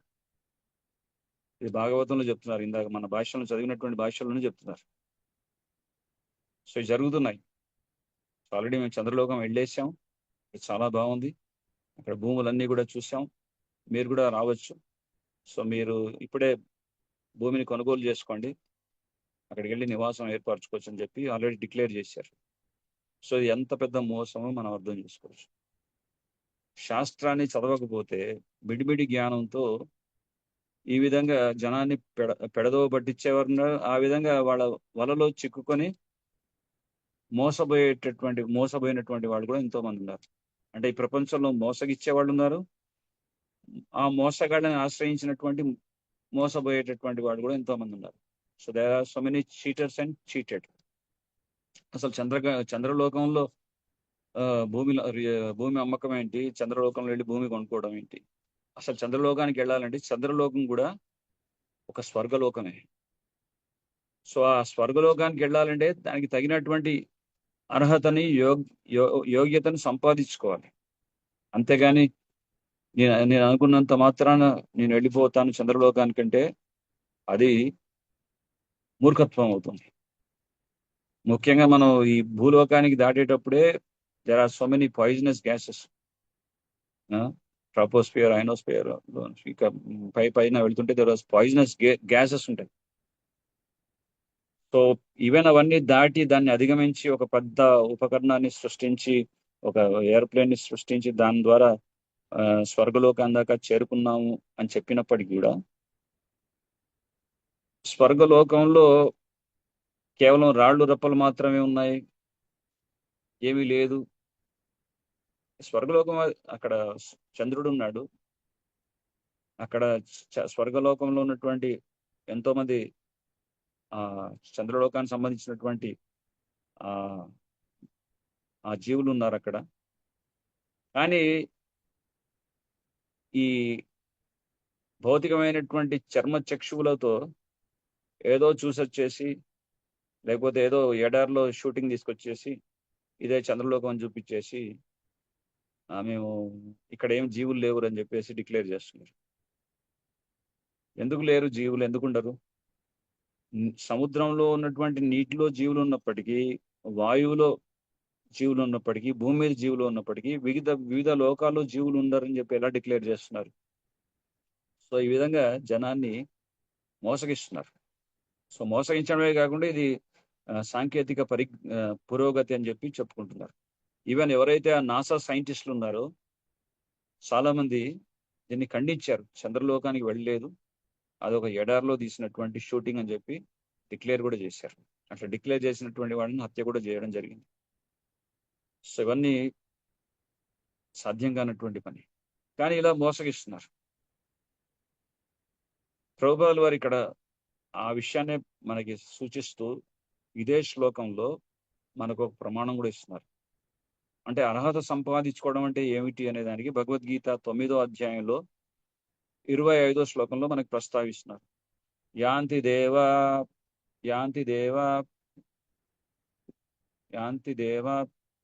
వృతా దేవాన్ పితృన్ యాంతి పితృవృతాః. అంటే ఏ దేవతల్ని పూజించేటటువంటి వారు ఆ దేవతా లోకాలకు వెళ్తారు, పితృదేవతల్ని పూజించేటటువంటి వారు పితృలోకాలకు వెళ్తారు, భూత ప్రేతాలని పూజించే వాళ్ళు భూత ప్రేతాలు ఉన్నటువంటి లోకానికి చేరుకుంటారు. అలాగే భౌతికవాదులు ఎవరైతే ఉన్నారో వివిధమైనటువంటి భౌతిక లోకాలకు చేరుకుంటారని చెప్తున్నారు. సో అందరిది ఒకటే గమ్యం లేదు. కొంతమంది అంటారు అందరూ ఏ మార్గాన్ని ఎన్నుకున్నా సరే ఒకే గమ్యానికి చేరుకుంటామని కిచిడి ఫిలాసఫీ చెప్తారు. సో ఇక్కడ లేదు. ఏ మార్గం ఎన్నుకుంటే ఆ మార్గంలోనే వెళ్తారు. ఢిల్లీకి వెళ్ళాలనే ట్రైన్ ఎక్కితే ఢిల్లీకే వెళ్తారు. ఢిల్లీ అనే ట్రైన్ ఎక్కి కలకత్తాలో దిగరు. సో ఈ విషయాన్ని ఏ మార్గమైనా అన్ని మార్గాలు చేరే ఒకటే అని చెప్పి వాదించేటటువంటి వారికి, అంటే వాళ్ళకి శాస్త్రం మీద అవగాహన లేకుండా వాదిస్తారు అంతే. కానీ భగవద్గీతలో స్పష్టంగా చెప్తున్నారు, పితృదేవతల్ని పూజించేవాళ్ళు పితృలోకాలకు వెళ్తారు, ఆ దేవతల్ని పూజించేవారు ఆ దేవతా లోకాలకు వెళ్తారని చెప్తారు. మరి ఇక్కడ ఇబ్బంది ఏముంటుందండి? ఆ దేవతల్ని పూజిస్తాం మేము, మాకు ఇష్టమైన దేవాన్ని మేము పూజిస్తాం, ఆ దేవతా లోకానికి వెళ్తాం. మీరు వెళ్ళినప్పటికీ కూడా ఆ దేవతలు మీకు శాశ్వతమైనటువంటి స్థానాన్ని ఇవ్వలేరు, వాళ్ళు శాశ్వతంగా ఉండలేరు. ఈ విషయాన్ని వాళ్ళు గ్రహించాలి. మనం ఎప్పుడైతే హిరణ్యకశిపుడు యొక్క చరిత్ర వింటామో, హిరణ్యకశిపుడు చాలా కఠోరమైనటువంటి తపస్సును ఆచరించి బ్రహ్మదేవుడిని ప్రసన్నం చేసుకున్నాడు. తీరా బ్రహ్మదేవుడు ప్రత్యక్షమైన తర్వాత నాకు అమరత్వాన్ని ప్రసాదించమని కోరుకున్నాడు. బ్రహ్మదేవుడు అంటాడు, నాకే లేదు అమరత్వం, నీకెలా ప్రసాదించాలి, ఇంకేదైనా కోరుకోమని చెప్పాడు. అప్పుడు బాగా ఆలోచించి అప్పుడు కోరుకున్నాడు. ఇంట్లో కానీ బయట కానీ భూమి మీద కానీ ఆకాశం మీద కానీ ఏ మృగం చేత కానీ ఏ మానవుడి చేత కానీ ఏ అస్త్రం చేత కానీ ఏ శస్త్రం చేత కానీ పగలు కానీ రాత్రి కానీ అన్ని విధాలుగా కోరుకున్నాడు. అయినప్పటికీ నరసింహస్వామిగా అవతరించి ఆయన వధించబడ్డాడు. సో ఒక విధంగా ఈ చరిత్ర ద్వారానే కాదు, మనం పురాణాల్లో ఏ రాక్షసుడు కోరుకున్నాడు, రావణాసురుడైనా కఠోరమైనటువంటి తపస్సునాచార్య శివుణ్ణి మెప్పించి కోరుకున్నా సరే దేవతలు ఎవరు కూడా మోక్షాన్ని ప్రసాదించలేరు, అమరత్వాన్ని ప్రసాదించలేరు. సో అది కేవలం ఈ భౌతిక జగత్తులో మనం ఏ ఏ లోకాలకు వెళ్ళినా మళ్ళీ తిరిగి రావాల్సింది. అవి కూడా తాత్కాలికమే. అంటే ఇక్కడ మనకి స్పష్టంగా చెప్తున్నటువంటి విషయం ఏంటంటే, ఈ ఏ ఏ ఏ దేవతల్ని పూజించినా ఆ దేవతల యొక్క లోకాలు కూడా ప్రళయ జలంలో కొట్టుకుపోతాయని చెప్తున్నారు. ప్రళయ జలంలో అవి కూడా సమాప్తం అవుతాయి. బ్రహ్మ కూడా 100 సంవత్సరాలు జీవిస్తాడు, ఆయన కూడా మృత్యు ఉంటుంది అని మనకి స్పష్టం చెప్తున్నారు. ఇవన్నీ నశించిపోతాయి. సో ఆ విధంగా అల్టిమేట్లీ ఎవరైతే ఈ ఆధ్యాత్మిక వాదులు ఎవరైతే ఉంటారో, ఆధ్యాత్మికంగా ఎవరైతే విశుద్ధ భక్తుని ఆశ్రయించి ఉంటారో, అటువంటి ఆధ్యాత్మిక భక్తుని ద్వారానే ఈ భగవతత్వాన్ని మనం సంపూర్ణంగా సమగ్రంగా అర్థం చేసుకోవడానికి సాధ్యపడుతుంది. కనుకనే మనకున్నటువంటి సందేహాలు, అపోహలు, అనుమానాలు ఇవన్నీ తొలగాలంటే భక్తి మార్గాన్ని అవలంబిస్తున్నటువంటి శుద్ధ భక్తుని ఆశ్రయించాలి అని ఇక్కడ మనకి ప్రభుపాల్ గారు స్పష్టంగా తెలియజేస్తున్నారు. సో ఆ విధంగానే పూర్ణత్వాన్ని మనం సాధించవచ్చు అని చెప్తున్నారు. సో శ్రీకృష్ణ భగవానుడి యొక్క శుద్ధ భక్తుడు సాధు సంఘ సర్వశాస్త్ర కోయిల్ అవమాత్ర సాధు సంఘ సర్వసిద్ధి అని చెప్తారు. ముఖ్యంగా భక్తుల్ని ఆశ్రయించడం వల్ల ప్రధానంగా మనకేంటంటే మన హృదయస్థంలో ఉన్నటువంటి భక్తి జాగృతం అవుతుంది. అంటే కృష్ణ భక్తి అనేది సహజంగానే మన అందరి హృదయంలో దాగి ఉంది. ఇప్పుడు నిద్రావస్థలో ఉంది. సో ఆ నిద్రావస్థలో ఉన్నటువంటి కృష్ణ భక్తి శుద్ధ భక్తుల యొక్క సాంగత్యంలో వచ్చినప్పుడు అది జాగృతం అవుతుందని చెప్తున్నారు. సో కృష్ణ భక్తి అనేది ఎక్కడో బాహ్యంగా మనం బయట నుంచి తీసుకొచ్చేది కాదు. మనందరం కృష్ణుడి యొక్క నిత్య దాసులమైనటువంటి కారణం చేత, భగవంతుడి యొక్క నిత్య సేవకులమైనటువంటి కారణం చేత భగవంతుడి పట్ల ఉన్నటువంటి ఆ భక్తి, అచంచలమైనటువంటి ప్రేమ మన హృదయంలోనే ఉంది. కానీ అది నిత్య సిద్ధ కృష్ణ భక్తి సాధ్యకబోనాయ్ శ్రవణాది శుద్ధ చిత్త కరియే ఉదయ్. అంటే శుద్ధ భక్తుని యొక్క ద్వారా, వారి యొక్క ముఖం ద్వారా మనం వింటూ ఉంటే ఆ దాగి ఉన్నటువంటి ఆ భక్తి మళ్ళీ హృదయంలో, మన హృదయం నుంచి అది ఉదయిస్తుంది అని చెప్తున్నారు. సో ఆ విధంగా ఒక దీపాన్ని నుంచి ఇంకో దీపాన్ని వెలిగించినట్లు ఆ శుద్ధ భక్తుడు ఆయన ఏం చేస్తాడంటే ఆ భక్తి యొక్క శక్తి ద్వారా మనని జాగృతపరుస్తారు. అంటే మన నిద్రావస్థలో మనం మాయలో ఉన్నటువంటి మనని మళ్ళీ మేలుకొల్పి మన భక్తిని ఆయన దాన్ని భక్తి అనేటువంటి జ్యోతిని మన హృదయంలో వెలిగిస్తాడు. సో ఆ విధంగా భక్తుల యొక్క సాంగత్యంలో మనం రాగానే భక్తి అనేటువంటి బీజాన్ని మనం నాటుకున్నటువంటి వారి అవుతాం. సో అది ఆ బీజం ఎప్పుడైతే మనం హృదయస్థంలో నాటుకుంటామో అది శ్రవణము, కీర్తనము, స్మరణము, వందనము, పాదసేవనం, ఈ విధంగా నవవిధ భక్తుల్లో ఉన్నటువంటి వివిధ అంగాల్లో మనకి ఇచ్చేటటువంటి సేవ కార్యక్రమాల ద్వారా ఆ భక్తిలత అనేటువంటి బీజానికి మనం పోషణ చేకూరుస్తాం. ఆ విధంగా ఒక వృక్షానికి ఏ విధంగా అయితే ఒక విత్తనం నాటినప్పుడు దానికి నీరు పోసి, నారు వేసి ఏ విధంగా అయితే దాన్ని పెంచి పోషిస్తామో, అదేవిధంగా భక్తి అనేటువంటి బీజం కూడా భక్తుల యొక్క సాంగత్యంలో వచ్చినప్పుడు అది వికసించబడుతుంది. సో అదే అందుకే ఇక్కడ ఈ శ్లోకంలో భక్తుల యొక్క సాంగత్యం యొక్క విశిష్టత గురించి మనకి చాలా స్పష్టంగా అది చాలా ముఖ్యమైనటువంటి అంశం అని చెప్పి మనకి ఆ విషయాన్ని నొక్కి చెప్తున్నారు ఇక్కడ. ఆ విషయాన్ని చెప్తూ ఇక్కడ మనకి ఇంకేం చెప్తున్నారు, భక్తుల యొక్క సాంగత్యం అంటే it's not like physical proximity. అంటే చాలా ఎప్పుడు భక్తుడి దగ్గరగా ఉండాలనేటువంటి అవసరం కూడా ఏం లేదు. భక్తుల యొక్క సాంగత్యం స్వీకరించడం అంటే భక్తులు ఇచ్చినటువంటి ఉపదేశాలని స్వీకరిస్తే చాలు. అంటే వాణి, వపు అని రెండు ఉంటాయి. వపు అంటే భక్తుల యొక్క ఉపస్థితిలో భక్తుల్ని సేవించి తద్వారా ఆయన నుంచి జ్ఞానాన్ని పొందడం ఒక మార్గం అయితే,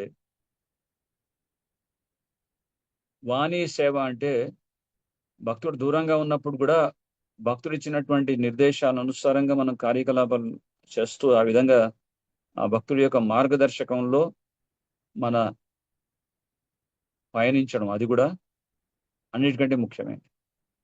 అంటే భక్తులు మన సమక్షంలో ఇప్పుడు భక్తులు లేరు, ఏం చేయాలి పరిస్థితి అని ఎంతో మంది ప్రశ్నిస్తారు.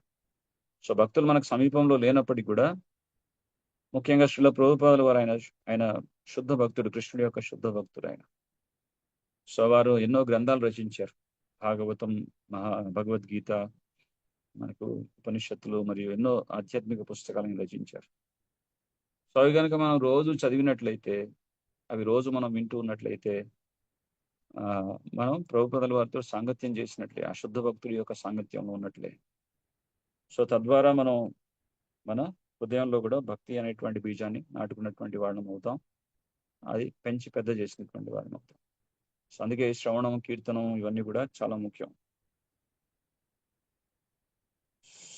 సో అల్టిమేట్లీ ఇక్కడ లాస్ట్ గా మనకి ఇచ్చినటువంటి కంక్లూషన్ ఏంటంటే, సాధు సంఘ సర్వశాస్త్ర కోయ్, లవమాత్ర సాధు సంఘ సర్వసిద్ధి హోయ్.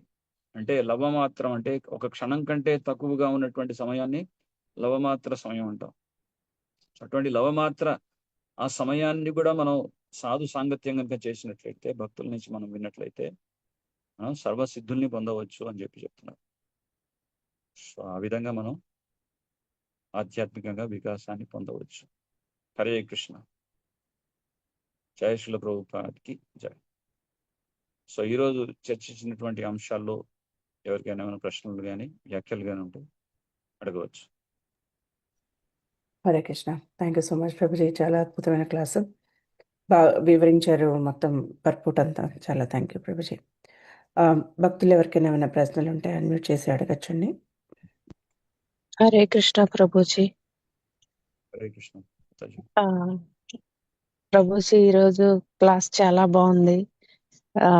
మీరు ఎప్పుడు వచ్చినా కూడా ఆ, అంటే చాలా ఇన్ఫర్మేషన్, మా డౌట్లన్నీ క్లియర్ అవుతాయి. ఎప్పుడు అంత బాగుంటది క్లాసు. ఈ రోజు నాకు ఒక చిన్న డౌట్ ఏంటంటే, మనకి 33 కోట్ల దేవతలు అంటుంటారు కదా, అదంతా అంటే నిజమేనా? అంటే నేను ఎక్కడ ఒక చోట విన్నాను, కోటి అంటే సాంస్క్రిట్ లో ఏదో అర్థం ఉంది. 33 కోట్ల దేవతలు అంటే 12 ఆదిత్యులు, 11 రుద్రులు, 8 అదేమంటారు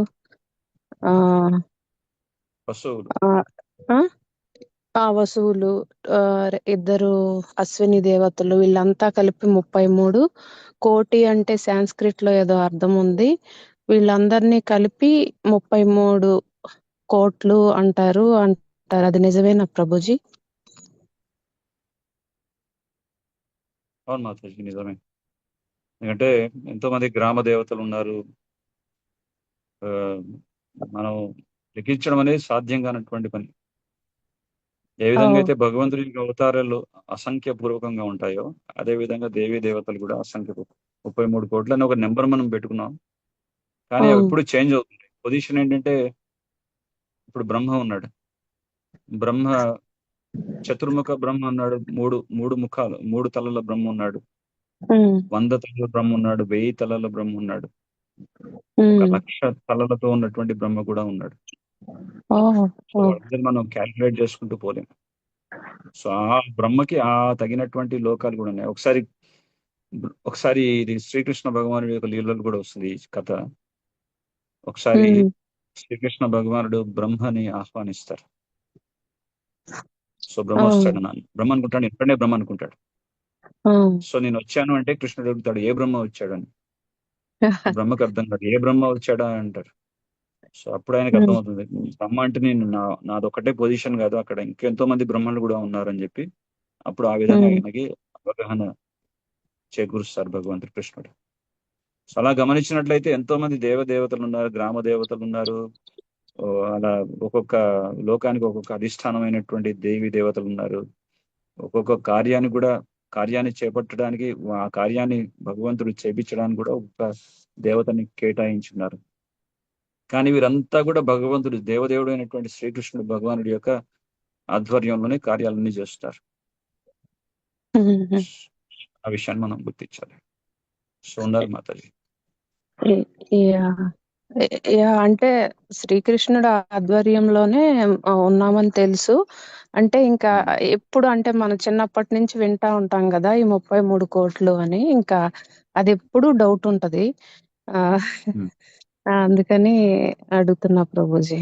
అదే అంత ఎప్పుడు క్లారిఫై అవ్వలేదు నాకు అది. 33 కోట్లు అని ఒక లిమిట్ అయితే మనం పెట్టలేం మాతాజీ. ఓకే. అదే మనం 33 కరోర్ దేవత అంటారు. యా యా భగవంతుడి యొక్క సృష్టిలో ఇంకా పెరగవచ్చు కూడా. ఆయన కార్యాన్ని ఓకే. చేపట్టడానికి కొంతమందిని శక్తి ఆవేశాన్ని ఇచ్చి కూడా వారితో కార్యాన్ని చేపించవచ్చు. So okay. అలా ఓకే. అంటే ఒక లెక్క అంటూ లేదు. పెరగొచ్చు, తగ్గొచ్చు. ఇంకా అదంతా సృష్టిని బట్టి, కాలాన్ని బట్టి ఉంటది. అంతే. ఉంటుంది. అది కూడా ఒక పొజిషనే. బ్రహ్మ అనేది కూడా ఒక పొజిషనే. సో ఒక్కొక్కటి ఓకే. ఒక పోస్ట్ పొజిషన్ లాగా ఉంటుంది. Yeah thank you Prabhuji. Thank you. Thank you Mataji. Swamini Mataji, ఇంకా క్వశ్చన్ ఉంది. Thank you Mataji. హరే కృష్ణ ప్రభుజీ. దండవత్ ప్రణామాలు Shri Prabhupad and Guru Maharaj. Thank you so much Prabhuji. చాలా బాగుంది క్లాస్. ప్రభుజీ నాకు ఒక క్వశ్చన్ ఉంది. ఇప్పుడు మనం టెంపుల్లో సర్వీస్ చేస్తున్నప్పుడు సీనియర్ డివిటీస్ తోటి కూడా చేస్తాం కదా, అప్పుడు ఏమైనా మిస్అండర్స్టాండింగ్ వచ్చింది, మనం తప్పు చేయలేదు కాకపోతే మిస్అండర్స్టాండింగ్ వచ్చింది, కానీ మనం సీనియర్ అని ఊరుకుంటాము, కానీ ఎందుకు వచ్చిందో కూడా తెలియదు, వాళ్ళ మైండ్ లో ఏముందో మనకు తెలియదు కదా ప్రభుజీ. అయితే అది ఎట్లా తీసుకోవాలా? టైం తోటి అదే హీల్ అయితే ఊరుకోవాలా, లేకపోతే ఏంటి ప్రాబ్లం అని అడగాలా? అది ఎట్లా తీసుకోవాలి ప్రభుజీ? ముఖ్యంగా సీనియర్స్ తో డీల్ చేసేటప్పుడు చాలా జాగ్రత్తగా ఉండాలి మాతాజీ. మనం ఈ భౌతిక ప్రపంచంలో ఉన్నాం కాబట్టి తప్పకుండా ఏదో ఒక సందర్భంలో మిస్అండర్స్టాండింగ్స్ అనేవి ఖచ్చితంగా వస్తాయి. 100% వస్తాయి. ఎందుకంటే మనం మన పూర్వ కర్మానుసారంగా మన మీద మనం ఏమి తప్పు చేయకపోయినా మనని మందలించవచ్చు, లేకపోతే మనని విమర్శించవచ్చు. కానీ కొన్నిసార్లు సో అప్పుడు మనం దాన్ని ఎలా రిసీవ్ చేసుకోవాలంటే, నేనేదో పొరపాటు చేశాను ఏదో సందర్భంలో, అప్పుడు నాకు అక్షంతలు పడలేదు, కానీ ఇప్పుడు భగవంతుడి సేవ చేయడానికి వచ్చినప్పుడు ఆ చేసినటువంటి తప్పుకి ఇప్పుడు ప్రక్షాళన జరుగుతుంది నాకు అని చెప్పి మనం ఆ విధంగా రిసీవ్ చేసుకోవాలి. ఒకవేళ అది మరీ సీరియస్ గా లిమిట్ దాటిపోయే పరిస్థితి వచ్చింది అనుకోండి, అప్పుడు డైరెక్ట్ గా సీనియర్ డివోటీని మనం విమర్శించకుండా ఆయన కంటే ఎవరైతే సుపీరియర్స్ ఉంటారో వాళ్ళ దగ్గరికి వెళ్ళి మనం ఆ విషయాన్ని మనం క్లారిఫై చేసుకోవచ్చు. అలా చేయాలి మాత్రం. ఎందుకంటే డైరెక్ట్ గా మనం వాళ్ళని అనలేము, వాళ్ళు ఒక స్టేజ్ లో ఉన్నారు. అడగడం కూడా తప్పేనా ప్రభుజీ? అంటే ఏంటి ప్రాబ్లం అనేసి అడగడం కూడా తప్పేనా? అంటే నేనైతే నాకు తెలిసే ఏం చేయలేదు. అడగచ్చు, అడగడంలో తప్పేం లేదు. అది కూడా పొలైట్ గా నా దగ్గర నేనేమైనా సవరణ చేసుకోవాలా, నా నుంచి ఏమైనా తప్పు అయితే నన్ను క్షమించండి, నేను ఇంకా ఏదైనా పొరపాట్లు ఉంటే నాకు చెప్పండి, మీరు నన్ను మందలించే పూర్తి హక్కు మీకుంది, సో నాకు చెప్పండి అని చెప్పి మనం వినమ్రంగా అడగవచ్చు. అడగడంలో తప్పేం లేదు, అడగచ్చు. Sure Prabhuji. Thank you so much Prabhuji. Hare Krishna ప్రభు. దండ ప్రమాణాలు ప్రభు. శ్రీకృష్ణ చైతన్యం ద్వారా జన్మ మృత్యు జరా వ్యాధి మనము దాటుతామని చెప్తున్నారు. దాని తర్వాత మన యొక్క పొజిషన్ మనం ఎట్లా కృష్ణ గోలోకంలో కానీ వైకుంఠధామంలో మన యొక్క పొజిషన్ ఏంటి స్వామి? మన యొక్క పొజిషన్ మనం ఇప్పుడు అర్థం చేసుకోలేం. ఇప్పుడు ఉన్నటువంటి బద్ధ స్థితిలో మన పొజిషన్ ఏంటో మనకు అర్థం కాదు. కానీ ఎప్పుడైతే మనం భక్తి సాధన మనం దృఢంగా చేస్తూ ఉంటామో, అప్పుడు మన వాస్తవిక స్థితి ఏంటి, మనకి భగవంతుడితో ఉన్నటువంటి సంబంధం ఏంటి అనేటువంటి జ్ఞానం మనకి కలుగుతుంది క్రమంగా. ఆ సాక్షాత్కారం మాత్రం ఖచ్చితంగా కలుగుతుంది. సాక్షాత్కారం ఏ రూపంలో ఉంటుంది స్వామి? అది ఏ రూపంలో అయినా ఉండవచ్చు. మీరు కృష్ణుడి యొక్క గోలోకంలో కృష్ణుడి యొక్క స్నేహితుడిగా ఉండవచ్చు, కృష్ణుడి యొక్క శాంతరసంలో సేవించవచ్చు, దాస్య రసంలో సేవించవచ్చు, మాధుర్య రసంలో సేవించవచ్చు. సో ప్రతి ఒక్క జీవికి భగవంతుడితో ఏదో విధమైనటువంటి సంబంధం ఉంటుంది, ప్రతి ఒక్క జీవికి కూడా. కానీ ఆ సంబంధ జ్ఞానం అనేది మనం చేసే సాధన బట్టి మనకి కలుగుతుంది. ఒకసారి ప్రభుపాలు వారిని ఇదే విధంగా ప్రశ్న అడిగారు. శ్రీల ప్రభుపాల్ వారిని. ప్రభా, నేను గోలోకంలో మీరు మీరు మీరేంటి, మీరు శుద్ధ భక్తుడు కదా, మీరు కృష్ణుడి యొక్క నెమలి ఉండవచ్చా, కృష్ణుడి యొక్క గోవై ఉండవచ్చా? ప్రభుపాల్ వారు దాన్ని ఆయన ఎక్కువగా దాన్ని ఆన్సర్ ఇవ్వలేదు. ఎందుకంటే భవిష్యత్తులో అందరూ అదే విధంగా ఊహించుకుంటూ వాళ్ళు ఏదేదో నేను భగవంతుడి యొక్క ఇదై ఉండవచ్చు, అదై ఉండవచ్చు అని చెప్పి వాళ్ళు ఎన్నో విధాలు కన్ఫ్యూజ్ అవ్వచ్చు. అందుకే ప్రభుపాల్ వారు ఏం చెప్పారంటే, మీరు దాని గురించి ఇప్పుడు ఏమీ అంతగా ఆలోచించకండి, మీరు జపం చేస్తుండండి, సాధన చేస్తుండండి చక్కగా. క్రమంగా మీకు భగవంతుడే మీకు ఆ సాక్షాత్కారాన్ని ఇస్తారు. మీరు హృదయస్థంలో ఉన్నటువంటి పరమాత్మనే మీరు ఆ స్వామికి ఏ విధమైనటువంటి విధంగా ఆయనతో మీకు సంబంధం కలిగి ఉందనేటువంటి ఆ పరిచయాన్ని ఆయనే ఇస్తారు. సో దాని గురించి ఎక్కువగా ఆలోచించకండి అని చెప్పారు. ఇంకోటి ప్రభు, ఆ ప్రశ్న, శుద్ధ భక్తి అంటే మనకు కృష్ణుడి పైన శుద్ధ భక్తి అంటే ఇతర దేవతలను కొలవడం కాదా, ఇతర దేవతలతో పాటు కృష్ణుని కొలవడమా అనేది నాకు క్లారిఫై కొంచెం. శుద్ధ భక్తి అంటే కేవలం కృష్ణుని మాత్రమే ఆశ్రయించడం. ఇందాక మనం చెప్పుకున్నాం, ఇతర దేవతల్ని పూజించాల్సినటువంటి అవసరం మనకి లేదు. ఉదాహరణకు స్వామి, మనం రాముని పూజిస్తాం, వెంకటేశ్వర స్వామిని పూజిస్తాము, వీళ్ళ స్వరూపం అంతా మన కృష్ణ భక్తిలోకే వస్తుంది కదా స్వామి. విష్ణు తత్వాల్లో ఉన్నటువంటి ఏ రూపాన్ని పూజించినా అది కృష్ణుడికి చెందుతుంది. మనకి ఇంతకుముందు 2-3 రోజుల క్రితం మనం నరసింహస్వామి పూజ చేసుకున్నాం, నరసింహ చతుర్దశి వేడుక జరుపుకున్నాం. సో నరసింహస్వామి కానీ, రాముడి కానీ, వెంకటేశ్వర స్వామి కానీ, విష్ణు స్వరూపాల్లో ఉన్నటువంటి ఎవరిని పూజించినా గానీ అది మన కృష్ణ భగవంతుడి. మనం రామభక్తుడే హనుమత్ స్వామిని పూజ చేస్తాము, అటువంటి ఆ విధంగా చేయవచ్చు. హనుమంతుడిని మీరు ఏ విధంగా గౌరవిస్తున్నారు? అక్కడ రాముడి యొక్క భక్తుడిగా. వినాయకుడి దగ్గరికి వెళ్ళినప్పుడు మీరు ఏ విధంగా గౌరవిస్తున్నారు ఆయన్ని? వినాయకుడు కూడా మహాభారతాన్ని మనకు అందజేశారు. పత్రికాశ్రమంలో కూర్చొని స్వయంగా తన యొక్క స్వహస్తాలతో రాశారు.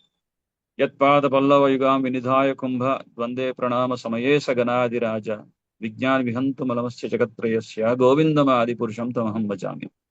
సో ఏ దేవతను మనం పూజించినా ఆఖరికి అన్ని దేవతలకి మూలం గోవిందుడు అనేటువంటి విషయాన్ని మాత్రం మనం ఖచ్చితంగా అవగాహనలో పెట్టుకోవాలి.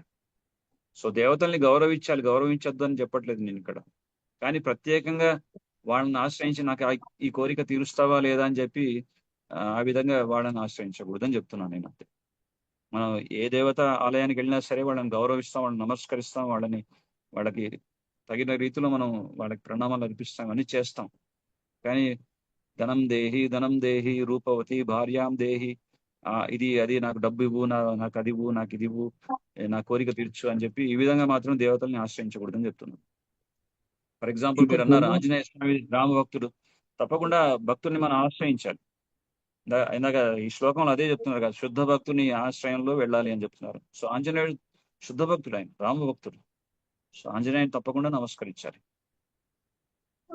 అలాగే శివాలయాలకు మీరు వైష్ణవులు అయి ఉండి శివుని యొక్క ఆలయాలకు వెళ్ళరు అని చెప్పి కొంతమంది అలా కూడా మనల్ని విమర్శిస్తుంటారు. మనం ప్రతి ఒక్క క్షేత్రానికి క్షేత్రపాలకుడుగా శివుడు అనే విషయాన్ని గుర్తించి శివుడికి నమస్కారాలు అర్పిస్తాం. వైష్ణవానాం యథా శంభో అంటే వైష్ణవుల్లో పరమ వైష్ణవుడు అయినటువంటి వాడు శివుడు ఆయన చెప్పి ఆయన ద్వారా ఆయన్ని మనం కొలుస్తాం. తప్పకుండా మనం పూజిస్తాం. ఇంకోటి ప్రభు, వాళ్ళని గౌరవిస్తాం. అది మనం నైమిత్య కర్మలలో మనం ఉదయం ప్రతి పూజ చేస్తున్నాం. దాంట్లో 80-85% మనము రాముడిని, కృష్ణుడిని, వెంకటేశ్వర స్వామిని కొలుస్తాము. అట్లా చేయడం వల్ల మనకు ఏమైనా దోషం ఉంటుందా? ఏం లేదు కదా స్వామి. ఏముండదు. మనము మీరు చెప్పినట్లుగా మనకు వైకుంఠధామం కావాలని, కృష్ణ గోలోకంలో ఉండాలని మనం కోరుకోవచ్చునా లేదా ప్రభు? మన యొక్క వాంఛను మనకు తెలుపొచ్చునా లేదా? విష్ణు తత్వాల్లో మీరు ఏ రూపాన్ని అత్యధికంగా కొలుస్తున్నారో, ముఖ్యంగా భీష్ముడి యొక్క కథను మనం విన్నప్పుడు భీష్ముడికి చాలా ఇష్టమైనటువంటి స్వరూపం కృష్ణుడు అయినప్పటికీ కూడా కృష్ణుడిని శౌర్య రసంలో ఆయన చూడాలనుకున్నాడు. శౌర్య రసంలో అంటే యుద్ధ క్షేత్రంలో ఆయన కృష్ణుడి చేత ఆయుధాన్ని పట్టించి ఆ విధంగా కృష్ణుడిని చూడాలనుకున్నాడు. సో అటువంటి మహాభక్తుడైనటువంటి భీష్ముడికి అదే విధమైనటువంటి రూపంలో ఆయన దర్శనం ఇచ్చారు, పార్థ సారథిగా. అంటే కృష్ణుడు రథం మీద కూర్చొని రథాన్ని తోలుతూ కనుక అర్జునుడు ఆ, ఉండే విధంగా పార్థసారథి రూపాన్ని తలుచుకున్నాడు.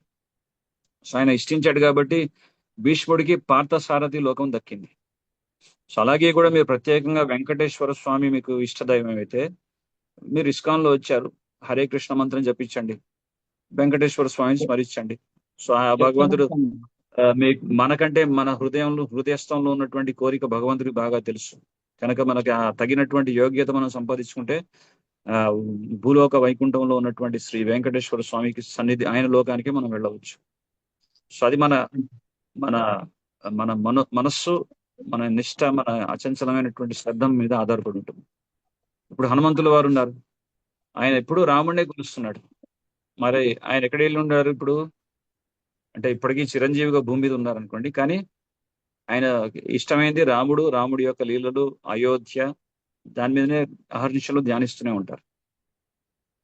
ఇంకోటి ప్రభు, నేను రామభక్తుని, చిన్నప్పటి నుంచి 10 సంవత్సరాలు కూడా రామభక్తుని. నేను ఏమంటే కొన్ని తప్పిదాలను చేసినాను నిజం ఈ సంసారంలో. ఆ తప్పిదాలను మా దేవుడు మనకు క్షమించగలుగుతాడా లేదా అనేది నా డౌట్. తప్పకుండా క్షమిస్తాడు ప్రభుజీ. మనిషి అన్నంగా తప్పంటూ మనిషే చేస్తాడు, దేవుడు ఏం చేయడు తప్పు. So to err is human అంటారు, అంటే తప్పు చేయడం అనేది మానవ సహజం.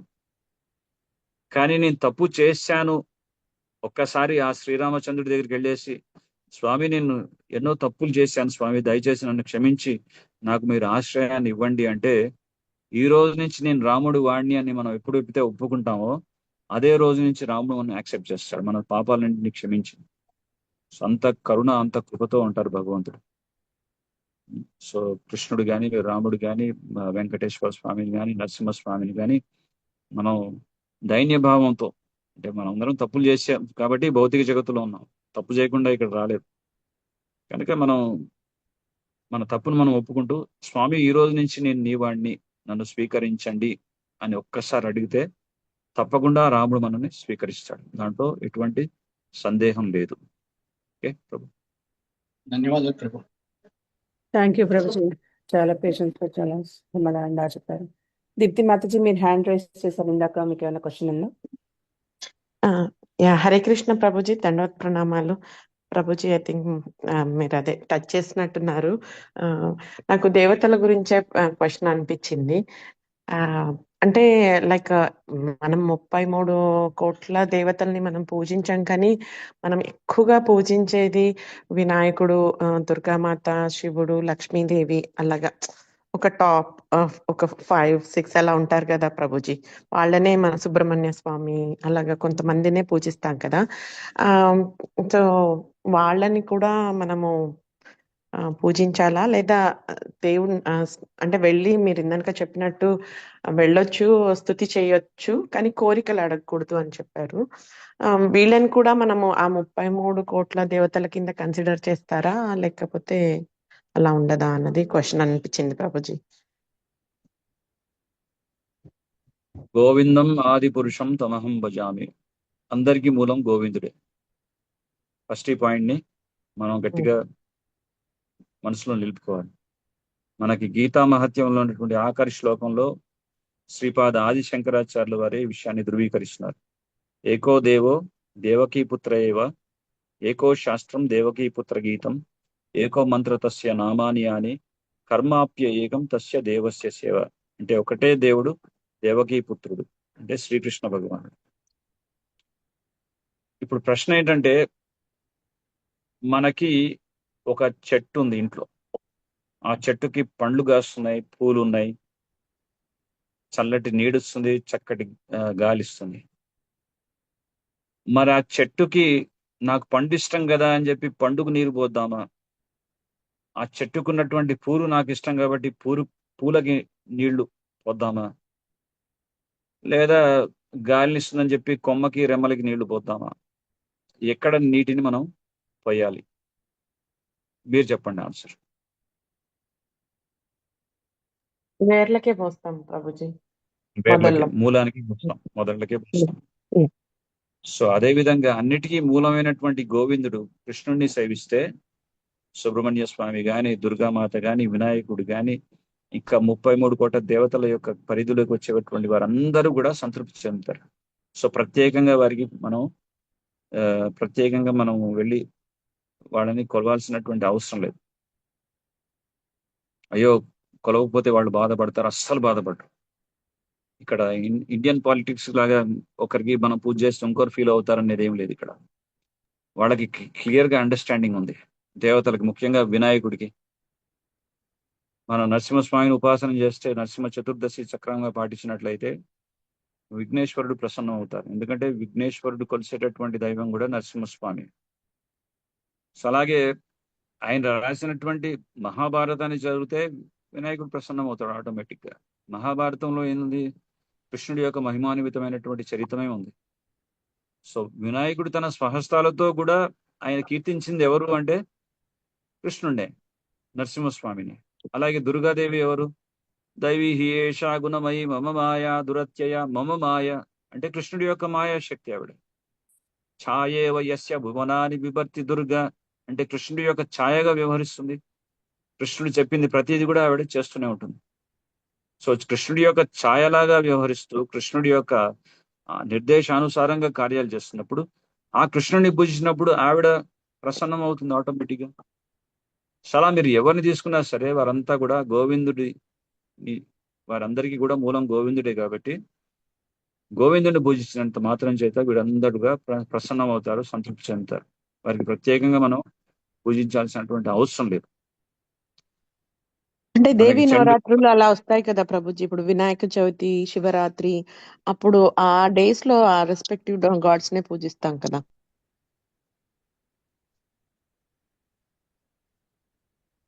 ఇప్పుడు కోర్స్ ఇది చాలా లాంగ్ సబ్జెక్ట్ అనుకోండి.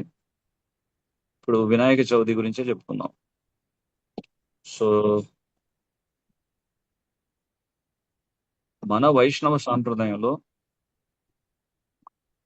భక్తి రసామృత సింధులో ఏ పూజ చేసినా ప్రధానంగా విఘ్నాల్ని తొలగించుకోవడానికి విఘ్నేశ్వరుణ్ణి పూజిస్తూ ఆ విధంగా కార్యాన్ని ప్రారంభించాలని చెప్పి సూచించబడింది. కానీ సమస్త దేవతలందరికీ కూడా ప్రాతినిధ్యాన్ని వహించేవారు ఎవరంటే ఆధ్యాత్మిక గురువు. సో మీరు రోజు గురు పూజ అటెండ్ అవుతున్నారా అంటే, గురు పూజ కనుక మీరు అటెండ్ అయినట్లయితే, శ్రీల ప్రభుపాదుల వారి దగ్గర మీరు వెళ్ళి పుష్పాలని సమర్పించినట్లయితే, ఆటోమేటిక్ గా సమస్త దేవతలకి ప్రతినిధిగా ఉన్నటువంటి గురువుని మీరు స్మరించినట్లయితే సమస్త దేవతలను ఆటోమేటిక్ గా మీరు పూజించినట్లే. సో ఈ కాంటెక్స్ట్ లో మీకు అర్థం అవడానికి చెప్పే విషయం ఏంటంటే, మీరు రోజు కనుక గురు పూజ చేసినట్లయితే సమస్త దేవతలను ఆల్రెడీ మనం ప్రత్యక్షంగా కాకపోయినా పరోక్షంగా వారిని మనం ఆరాధించినట్లే. ప్రత్యేకమైనటువంటి దినాల్లో అంటే దేవీ నవరాత్రులు అని చెప్పారు. అప్పుడు కృష్ణుడి యొక్క నామ సంకీర్తన చేయండి, అమ్మవారు ప్రసన్నం అవుతారు అవరా. లేదా ఇంట్లో ఒక సోషల్ కష్టం ఉంది, అమ్మ ఇన్ని రోజుల నుంచి మన పరివారంలో దేవి నవరాత్రులు చేస్తున్నాం, ఇప్పుడు మీరు ఇస్కాన్ లో చేరారు, సో దేవతల పూజలు చేయట్లేదు అంటే, సరే కృష్ణుడి యొక్క పటం పెట్టేసి కృష్ణుడి యొక్క సోదరి మాయాశక్తి ఛాయాదేవి అని చెప్పి అమ్మవారిని పూజించండి. కానీ మూలాన్ని మాత్రం మర్చిపోకండి, అది నేను చెప్పే విషయం. సో నవరాత్రులు చేసినా గాని అక్కడ దేవి అంటే అమ్మవారికి మూలం ఎవరు? ఆ కృష్ణుడే అనేటువంటి విషయాన్ని మర్చిపోకండి. సో కృష్ణుడిని ఎంత మనం ప్రసన్నం చేసుకుంటే అంత ఎక్కువ ప్రసన్నం అవుతుంది దేవి అమ్మవారు. దానికి ప్రత్యక్షంగా మన మన మన మన మన భాగవతంలో, మన చైతన్య చరితామృతంలోనే ఒక కథ ఉంది. ఒకసారి జడభరతుడు అనేటువంటి మహాభక్తుడిని కొంతమంది కరుడు కట్టినటువంటి దుండగులు, దోపిడీ దొంగలు ఆయన్ని బంధిస్తారు. బంధించి అమ్మవారి దగ్గర బలి ఇవ్వడానికి తీసుకెళ్తారు. చూడడానికి పుష్టిగా బలిష్టంగా ఉన్నాడు, మంచి బలి మనకు దొరికింది. తీసుకెళ్లి అమ్మవారి ఎదుట కట్టేసి ఇతన్ని బలిద్దామని చెప్పి అందరు సిద్ధమయ్యారు. వారేమనుకున్నారు, ఈయన ఏదో సర్వసాధారణమైనటువంటి అడవిలో తిరుగుతున్నటువంటి ఒక ఏమీ తెలియనటువంటి జడత్వంగా ఉన్నటువంటి వ్యక్తిగా భావించారు. కానీ ఆయన జడభర్తుడు, అంటే జడ లక్షణాలని బాహ్యంగా ప్రదర్శిస్తున్నప్పటికీ లోపల కృష్ణుడే స్మరిస్తున్నారు ఆయన. అటువంటి మహాశుద్ధ భక్తుని తీసుకెళ్లి అమ్మవారి ముందు బలించడానికి సిద్ధమయ్యారు. సిద్ధమైనప్పుడు ఏమైంది? ఆ భద్రకాళి అమ్మవారి యొక్క విగ్రహంలోంచే అమ్మవారు బయటికి వచ్చేసి ఆ అమ్మవారిని ఉపాసన చేస్తున్నటువంటి ఎవరైతే ఈ కరుడు కట్టినటువంటి బందిపోటు దొంగలు ఉన్నారో వారిని ఖడ్గంతో అమ్మవారే స్వయంగా బలిచ్చారు. అది జరిగింది అక్కడ. సో అమ్మవారైనా గణపతి పూజ చేసేవారైనా, శివుడిని ఉపాసించేవారైనా, కార్తికేయుడు అని ఎవరైనా సరే అల్టిమేట్లీ ఆ గోవిందుని కనుక స్మరించినట్లయితే వారు ఆటోమేటిక్ గా సాటిస్ఫై అవుతారు, వాళ్ళు ఇంకా ఎక్కువ ప్రసన్నం అవుతారు. బ్రహ్మ బోలే చతుర్ముఖి కృష్ణ కృష్ణ హరే హరే మహాదేవ పంచముఖి రామ రామ హరే హరే. చతుర్ముఖంలో నిరంతరం బ్రహ్మదేవుడు కృష్ణుడే స్మరిస్తున్నారు. పంచముఖి ఆ పరమశివుడు పంచముఖములతో రామనామాన్ని స్మరిస్తున్నారు. సో వారందరూ కూడా కృష్ణనామాన్ని రామనామాన్ని జపిస్తున్నారు. సో శివ సుఖ నారద ఎప్పుడైతే గౌరాంగ మహాప్రభు హారతి జరుగుతుందో శివుడు, సుఖదేవ గోస్వామి, నారద వీరంతా వచ్చి ఆనంద తన్మయత్వంలో నాట్యం చేస్తున్నారు. ఎత్ర ఎత్ర రఘునాథ కీర్తనం తత్ర తత్ర కృత మాస్తకాంజలిం బాష్పవారి పరిపూర్ణలోచనం నారుతిం నవత రాక్షసాంతకం. ఆంజనేయుడు తన ఎక్కడైతే రఘునందనుడి యొక్క కీర్తన జరుగుతుందో తన మస్తకాన్ని వంచి పాదావి వందనం చేస్తూ చేతులు రెండు జోడించి స్వామికి వందనాలు అర్పిస్తున్నారు. సో ఆటోమేటిక్ గా మీరు ఏ దేవీ దేవతని చూసినా సరే వారు ఇదే చేస్తారు. కనుక దేవీ దేవతల్ని ప్రత్యేకంగా సపరేట్ గా వాళ్ళను ఉపాసించడం కంటే ఆ గోవిందుడు కృష్ణుని పూజించిన మాత్రం చేతనే వీరందరూ కూడా ఆటోమేటిక్ గా సాటిస్ఫై అయిపోతారు. ఇంకా వాళ్ళని ప్రత్యేకంగా మనం సాటిస్ఫై చేయాల్సినటువంటి అవసరం లేదు. ఏ విధంగా అయితే నాకు ఆ చెట్టుకున్నటువంటి పండు నాకు ఇష్టం కాబట్టి పండుకు నేను నీరు పోస్తాను, లేకపోతే చెట్టుకున్నటువంటి పుష్పం నాకు ఇష్టం కాబట్టి పుష్పాన్ని నీరు పోస్తాను అని కాకుండా ఆ మూలానికి కనుక నీటిని మనం సరఫరా చేసినట్టయితే మొత్తం వృక్షం అంతా ఏ విధంగా అయితే వికసిస్తుందో సమస్త దేవతల యొక్క అనుగ్రహం ఉంటుంది కృష్ణ భక్తుడి మీద. అదొక రహస్యం. అదే అల్టిమేట్ గా మనం అర్థం చేసుకోవాల్సిన విషయం. Thank you Prabhuji. Thank you Prabhuji. అయితే ఇంకొకటి అంటారు కదా, నేను ఒక ప్రభుజీ నుంచి విన్నాను ఏంటి అంటే, మనము కోరికలు కోరుకున్నప్పుడు 3 కోరికలు కోరుకోవాలి. హరినామం పట్ల రుచి కలగాలి, జీవుల పట్ల దయ కలగాలి, వైష్ణవ భక్తుల సేవ సాంగత్యం దొరకాలి అని. ఇప్పుడు మరి వాళ్ళ దాంట్లో అసలు కోరికలు కోరుకోవద్దు అనేసి విన్నాను. అలా అంటే కొంచెం కాన్ఫ్లిక్ట్ అనిపిస్తుంది ప్రభుజీ. ఎలాగా మనం అది కూడా కోరికనా కాదా అని. అంటే మనం ఇక్కడ భక్తి మార్గంలో వచ్చేటటువంటి వారు ఎటువంటి కోరికలు కోరకూడదు అంటే అది భౌతికమైనటువంటి కోరికలని. ఆ విషయాన్ని నేను చెప్పలేదు, సారీ. కోరిక లేకుండా మాత్రం ఎవరు ఉండలేరు. మనం కోరిక లేకుండా మనం మనం చేసే ప్రార్థనలో తప్పకుండా మనం విజ్ఞప్తి చేసుకుంటాం. జస్ట్ లైక్ ఫర్ ఎగ్జాంపుల్ తులసి మహారాణి పూజ చేసేటప్పుడు సకీర్ అను గాతా కోరే, అంటే ఎవరైతే వరిష్ఠ భక్తులు ఉన్నారో వారి యొక్క వాళ్ళ యొక్క అడుగుజాడల్లో నడిచేటటువంటి అనుగ్రహాన్ని ప్రసాదించండి, శుద్ధ భక్తుల్ని సేవించే అనుగ్రహాన్ని ఇవ్వండి. ఆ విధంగా ఆధ్యాత్మికంగా సంబంధించినటువంటి కోరికలు ఏవైనా మనం కోరవచ్చు. ఇక్కడ ఈ కాంటెక్స్ట్ లో నేను చెప్పేది ఏంటంటే, కోరికలు లేకుండా ఉండడం అంటే ఏ విధంగా అయితే దేవతలను ఆశ్రయించి ఈ ఫలితం రావాలి, నాకు ఆ ఫలితం రావాలి భౌతికమైనటువంటి కోరికలు కాకుండా ఆధ్యాత్మికంగా సంబంధించినటువంటి ఏ కోరికైనా మనం కోరుకోవచ్చు. దాంట్లో దోషం లేదు. Absolutely no fault in it. Just like for example, మీరు ఒక పెద్ద టెంపుల్ కట్టాలనుకుంటున్నారు భగవంతుడి యొక్క ప్రసన్నత కోసం. జనరల్ టెంపుల్ కట్టినా కానీ మనసులో ఏముండాలి? ఆ టెంపుల్కి యజమాని భగవంతుడే ఉంటాడు, నేను దాసుణ్ణే. సో భగవంతుడి యొక్క వైభవాన్ని ప్రచారం చేయడానికి, భగవంతుడి యొక్క అందమైనటువంటి స్వరూపాన్ని అందరికీ దర్శింపజేయడానికి ఒక ఆలయం కావాలి అనేటువంటి ఉద్దేశంతో, ఆ ప్రణాళికతో నాకు మంచి డబ్బు రావాలి, ఆ డబ్బు వస్తే నేను ఎంతో అద్భుతమైనటువంటి మందిరాన్ని నిర్మిస్తాను, అని కోరుకున్నాం అనుకోండి, ఇది భౌతికమైనటువంటి కోరిక కాదు, ఇది ఆధ్యాత్మికమైనటువంటి కోరికే. సో ఆ విధంగా మనం ఏదైనా సరే భగవంతుడి యొక్క ప్రసన్నత కోసం, భగవంతుడు ప్రసన్నం అవుతున్నాడా, గురువు ప్రసన్నం అవుతున్నారా అనేటువంటి విషయాన్ని ఎప్పుడైతే దృష్టిలో పెట్టుకొని మనం వాళ్ళ యొక్క ప్రసన్నత కోసం ఏదైనా కోరిక మనం కోరుకున్నట్లయితే అది భౌతికమైనటువంటి కోరిక కాదు. సో అటువంటి కోరికలు ఎన్నైనా కోరుకోవచ్చు, దాంట్లో తప్పే లేదు. ఓకేనా Mataji? Yes Prabhuji, thank you so much. బాగా వివరించారు యాక్చువల్లీ ఎలాగా మనం ఆలోచించాలి అని. Thank you so much Prabhuji. ఆధ్యాత్మిక కోరికలు అయితే మనం కోరుకోవచ్చు, భౌతిక కోరికల్ని మనం తగ్గించుకోవాలి అనేసి అర్థమైంది. హరే కృష్ణ. థ్యాంక్స్ మాతాజీ. అరవింద్ ప్రభుజీ, మీరు హ్యాండ్ రైజ్ చేశారు.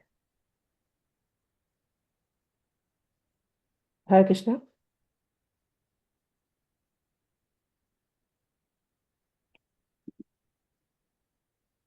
ఓకే ప్రభుజీ, ఐ థింక్ ఇంకెవరికి ప్రశ్నలు లేనట్టున్నాయి. బాలశంకర్ ప్రభుజీ. హరే కృష్ణ. ప్రభుజీ, మాతాజీ నాకు కొంచెం అన్మ్యూట్ చేయడానికి కొద్దిగా లేట్ అయింది. నా ప్రశ్న ఏంటంటే ప్రభుజీ, ఇప్పుడు మనకి భగవంతుడు విష్ణుమూర్తి అంటే నారాయణుడు ఎన్నో అవతారాలు ఎత్తారు కదా. ఆ అవతారాల్లో మనము కృష్ణుడినే ఎందుకు పూజించాలంటే రాముడు, నరసింహస్వామి, బలరాముడు, ఇలాగ మనకి కూర్మ అవతారం, ఇవి అన్ని అవతారాల్లో మనము కృష్ణుడికి ఎందుకు అంత ప్రాధాన్యత ఇచ్చాము అనేది నా ప్రశ్న ప్రభుజీ. భగవంతుడి యొక్క అవతారాలు గురించి జయదేవ్ గోస్వామి దశావతార స్తోత్రాల్లో ఆయన రచించున్నాడు. ఈ దశావతారాల్లో రాముడు, బలరాముడు, పరశురాముడు, నరసింహస్వామి, వరాహ, కూర్మ, మత్స్య అవతారాలన్నింటి గురించి కూడా వర్ణించారు. కానీ ఆయన కృష్ణుడి యొక్క ప్రస్తావన తీసుకురాలేదు. మరి ఆయన పొరపాటు చేశారా? పొరపాటు జరగలేదు అక్కడ. మీరు ఈవెన్ దశావతార స్తోత్రాన్ని పఠించిన అందులో కృష్ణుడి గురించి లేదు. మీరు స్పష్టంగా దాన్ని పరిశీలించగలరు. జయదేవ్ గోస్వామికి స్పష్టమైనటువంటి, ఆయన గొప్ప ఆచార్యుడు, ఆయనకి స్పష్టమైనటువంటి అవగాహన ఉంది. అదేమిటంటే అన్ని అవతారాల్లో విష్ణు తత్వాల్లో ఆ పరిధిలోకి రాడు కృష్ణుడు. కృష్ణస్తు భగవాన్ స్వయం అంటే కృష్ణుడు అవతారి, అవతారం కాదు. అంటే సాక్షాత్తు కృష్ణుడు అన్ని అవతారాలకి మూలమైంది అని చెప్పి ఇక్కడ ఆ విషయం మనకి స్పష్టమవుతుంది. కృష్ణుడి నుంచి ప్రధానంగా విస్తరించేటటువంటి మొట్టమొదటి రూపం బలరాముడు. బలరాముడి నుంచి తర్వాత చతుర్వ్యూహం అంటే సంకర్షణ, ప్రద్యుమ్న, అనిరుద్ధ, వాసుదేవ. ఆ చతుర్వ్యూహం నుంచి మళ్ళీ 3 పురుషావతారాలుగా మహావిష్ణు, కారణోదక సాయి విష్ణు, గర్భోదక సాయి విష్ణు. సో ఆ మహావిష్ణువు నుంచే మిగతా అవతారాలన్నీ కూడా ఉద్భవిస్తాయి. కానీ అన్నిటికీ మూలం ప్రధానంగా ఉండేటటువంటి వారు కృష్ణుడే. అందుకే కృష్ణుడిని అవతారం అని అనడం అనేది ఎక్కడా జరగలేదు. సో భగవంతుడు మనం భగవద్గీతలో చదవగానే శ్రీ భగవానువాచ అంటే ఎవరు? అది కృష్ణుడే. అలాగే భాగవతం తీసినా గానీ మొత్తం కృష్ణుడి యొక్క చరిత్రే. అందులో మిగతా అవతారాలన్నిటి గురించి కూడా వర్ణించాయి, కానీ ప్రధానంగా మనం కృష్ణుడి గురించే చెప్పడం. సో ఆ విధంగా అన్నిటికీ మూలం కృష్ణుడు. సో కృష్ణుడు అవతారం కాదు, అవతారి అని మనం చెప్పవచ్చు. అంతమైన Prabhuji. Thank you Prabhuji. Hare Krishna. Thank you Mataji. Balashankar Prabhuji. Hare Krishna. Prabhuji, అంటే నేను ఈ మధ్య రీసెంట్ గానే ఫాలో అవుతున్నాను ఇస్కాన్, అసలు దాని ఇంపార్టెన్స్. ఇస్కాన్ పూణేలో ఒక ప్రభుజీ ఉన్నారు, ఆయన సంపత్ దాస ప్రభుజీ, మీకు తెలిసి ఉంటుందేమో ఆయన గురించి. ఆయన ఫాలో అవుతున్నాను, చాలా ఇంప్రెస్ అయ్యాను, చాలా నేర్చుకుంటున్నాను. కాకపోతే కొన్ని చాలా క్వశ్చన్స్ ఉన్నాయి ప్రభుజీ, ఎందుకంటే for years and years feel like చాలా తప్పులు చేస్తున్నాము, అంటే కొన్ని చేయకూడనివి చేస్తున్నాము. ఇప్పుడు అంటారు కదా కామ క్రోధ లోభ మోహ మదం ఆశ్చర్యం అన్నిట్లో ట్రై చేస్తున్నాం కానీ ఇంకా అసలు ఎక్కడ మనల్ని భగవంతుడు క్షమిస్తాడా మనం ఎన్ని తప్పులు చేస్తున్నాము ఇప్పుడు కృష్ణ కృష్ణ కృష్ణ అంటున్నాం కానీ ఇప్పటి వరకు చేసిన తప్పులన్నీ పోతాయా అదొక ఫస్ట్ క్వశ్చన్. మీరు ఆల్రెడీ ఆన్సర్ చేశారు పోతాయని. కాకపోతే కృష్ణ కృష్ణ అంటున్నా కూడా కొన్ని తప్పులు చేస్తున్నాం ఇంకా. ఓకే, సో అది ఈ కొన్ని అన్అవాయిడబుల్ గా వస్తున్నాయి. కొన్ని మెటీరియలిస్టిక్ నీడ్స్ మూలాన కానీ కొన్ని ఈ సరౌండింగ్స్ మూలాన కానీ ఇప్పుడు మనం ఎంత నియమంగా నిబద్ధతగా ఉందాం అనుకున్నా కానీ కొన్ని ఇన్ఫ్లుయెన్స్ మూలాన మైండ్ డిస్టర్బ్ అయిపోతుంది. అది ఫస్ట్ పాయింట్. ఆ క్వశ్చన్ నాకు చాలా మైండ్ లో తొలుస్తూ ఉంటుంది అనమాట. సెకండ్ క్వశ్చన్ వచ్చేసి ఇప్పుడు భగవద్గీతలో మన కృష్ణ అంటారు కదా సరెండర్ అంటూ మీ అంటారు. నేను సరెండర్ అయ్యానని అనిపిస్తుంది. ఇంకా ఏం అసలు ఫస్ట్ ఆఫ్ ఆల్ సరెండర్ అంటే ఏంటి? నేను అనుకుంటున్నాను, ఇంకా అవ్వలేదా? కొంచెం ఆ డెఫినేషన్ కొంచెం మీరు క్లారిఫికేషన్ ఇస్తారా ప్లీజ్? రోజు మంచి క్వశ్చన్ అడిగారు. యాక్చువల్లీ ఇది అందరికీ వర్తించే ప్రశ్నే. ఈ కృష్ణ భక్తిని మనం ప్రారంభించేటప్పుడు ఇంకా కొన్ని పొరపాట్లు చేయడం అనేది ఎలాంటి ఉదాహరణతో మనం చెప్పుకోవచ్చు అంటే, జస్ట్ లైక్ మనం స్టార్ట్ చేసాం, ఒక ఫ్యాన్ అనేది మనకి ఫ్యాన్ ఆన్ చేసాం, అలాగే ఫ్యాన్ అనేది స్విచ్ ఆఫ్ చేసాం. స్విచ్ ఆఫ్ చేస్తే ఫ్యాన్ వెంటనే ఆగిపోదు, ఇంకా కాస్త తిరుగుతూనే ఉంటుంది. కాస్త తిరిగి తిరిగి తిరిగి కాసేపటికి ఆగిపోతుంది. సో అదేవిధంగా కృష్ణ భక్తిని మనం ప్రారంభించేటప్పుడు కూడా ఇంకా పూర్వం చేసుకున్నటువంటి కర్మానుసారంగా వచ్చేటటువంటి ప్రభావాలు అనేవి మన మీద ప్రభావం చూపుతూనే ఉంటాయి. అవి ఒకేసారి ఆన్ ద స్పాట్ ఎగ్జాక్ట్గా మనం జపమాలు పట్టుకోగానే అన్ని ఆగిపోవడం అంటూ జరగదు. కానీ మనం ఏంటంటే ఉత్సాహ నిశ్చయ ధైర్య తత్తత్ కర్మ ప్రవర్తనాత్ అంటే ఉత్సాహంతో మనం ఈ పద్ధతిని మనం స్వీకరించాం, దీన్ని మనం కొనసాగిస్తూనే ఉండాలి, దానికి బ్రేక్ ఇవ్వకూడదు. సో బ్రేక్ ఇచ్చామనుకోండి మళ్ళీ మనం మొదటికే వస్తాం. సో ఇంత చేసి మంచి మార్గంలో మంచి చక్కటి మార్గంలో మనం ఇది చక్కటి మార్గం అని మనం ఎన్నుకున్నాం, ఇందులో పయనిస్తున్నాం. సమస్య ఎక్కడ వస్తుందంటే కృష్ణ భక్తిని స్టార్ట్ చేయడం అనేది ఈజీయే, చాలా మంది కనెక్ట్ అవుతారు. కానీ దాన్ని కొనసాగించడం అనేది చాలా కష్టతరం, దాంట్లో కంటిన్యూ అవ్వడం అనేది చాలా కష్టతరం. సో ఎన్ని ఒడిదుడుకులున్నా కష్ట నష్టాలు ఉన్న ఎటువంటి పరిస్థితులు అయినా సరే దాన్ని కంటిన్యూ చేస్తూ కన్సిస్టెంట్ గా ఆ మార్గంలో వెళ్ళడం అనేది అది చాలా గొప్ప విషయం. సో అలా వెళ్తూ ఉన్నప్పుడు మనం స్టడీగా చేస్తుంటే మనకి పూర్తిగా సరెండర్ అయ్యాము అని ఎప్పుడు తెలుస్తుందంటే, మనం భగవంతుడు ఏది చెప్తే అది ఫాలో అవుతున్నాము అని మనకి ఎప్పుడైతే అనిపిస్తుందో అప్పుడు మనం సరెండర్ అయినట్టు. అంటే శరణాగతి, దానికి మీరు నిర్వచనం చెప్పామని చెప్పారు. శరణాగతి అంటే చక్కగా గుళ్ళోకి వెళ్ళేసి పూర్తిగా సాష్టాంగ ప్రణామాలు అర్పించు, దండవత్ ప్రణామం చేసి, అది కూడా శరణాగతి యొక్క భావాన్ని వ్యక్తపరుస్తున్నటువంటి ఒక ముద్ర. మనం జనరల్ చేతులు రెండు పైకి ఎత్తేస్తాం అంటే అర్థం ఏంటి? శరణాగతి. దండవత్ ప్రణామం చేయడము, సాష్టాంగ ప్రణామం చేయడం, చేతులు రెండు ఎత్తి హరే కృష్ణ మహామంత్రాన్ని బిగ్గరగా జపించడము, ఇవన్నీ శరణాగతిలో ఉన్నటువంటి భావాన్ని మనం వ్యక్తపరుస్తూ ఉన్నప్పటికీ కూడా నిజమైనటువంటి శరణాగతి అంటే ఏమిటంటే, భగవంతుడు ఏం చెప్తున్నాడో అది నేను చేయడానికి చేస్తున్నానా లేదా అని మనం ఎప్పుడైతే ఆత్మ పరిశీలన చేసుకుంటామో మనకు అర్థమైపోతుంది నిజంగా శరణాగతి అయ్యానా లేదా అనేది. సో అదే శరణాగతి అంటే భగవంతుడు ఇచ్చినటువంటి ఆదేశాన్ని పాటించడం. ఇప్పుడు అర్జునుడు అన్నాడు, మొదట ఎన్నో విధాలుగా ఎక్స్క్యూజెస్ ఇచ్చాడు.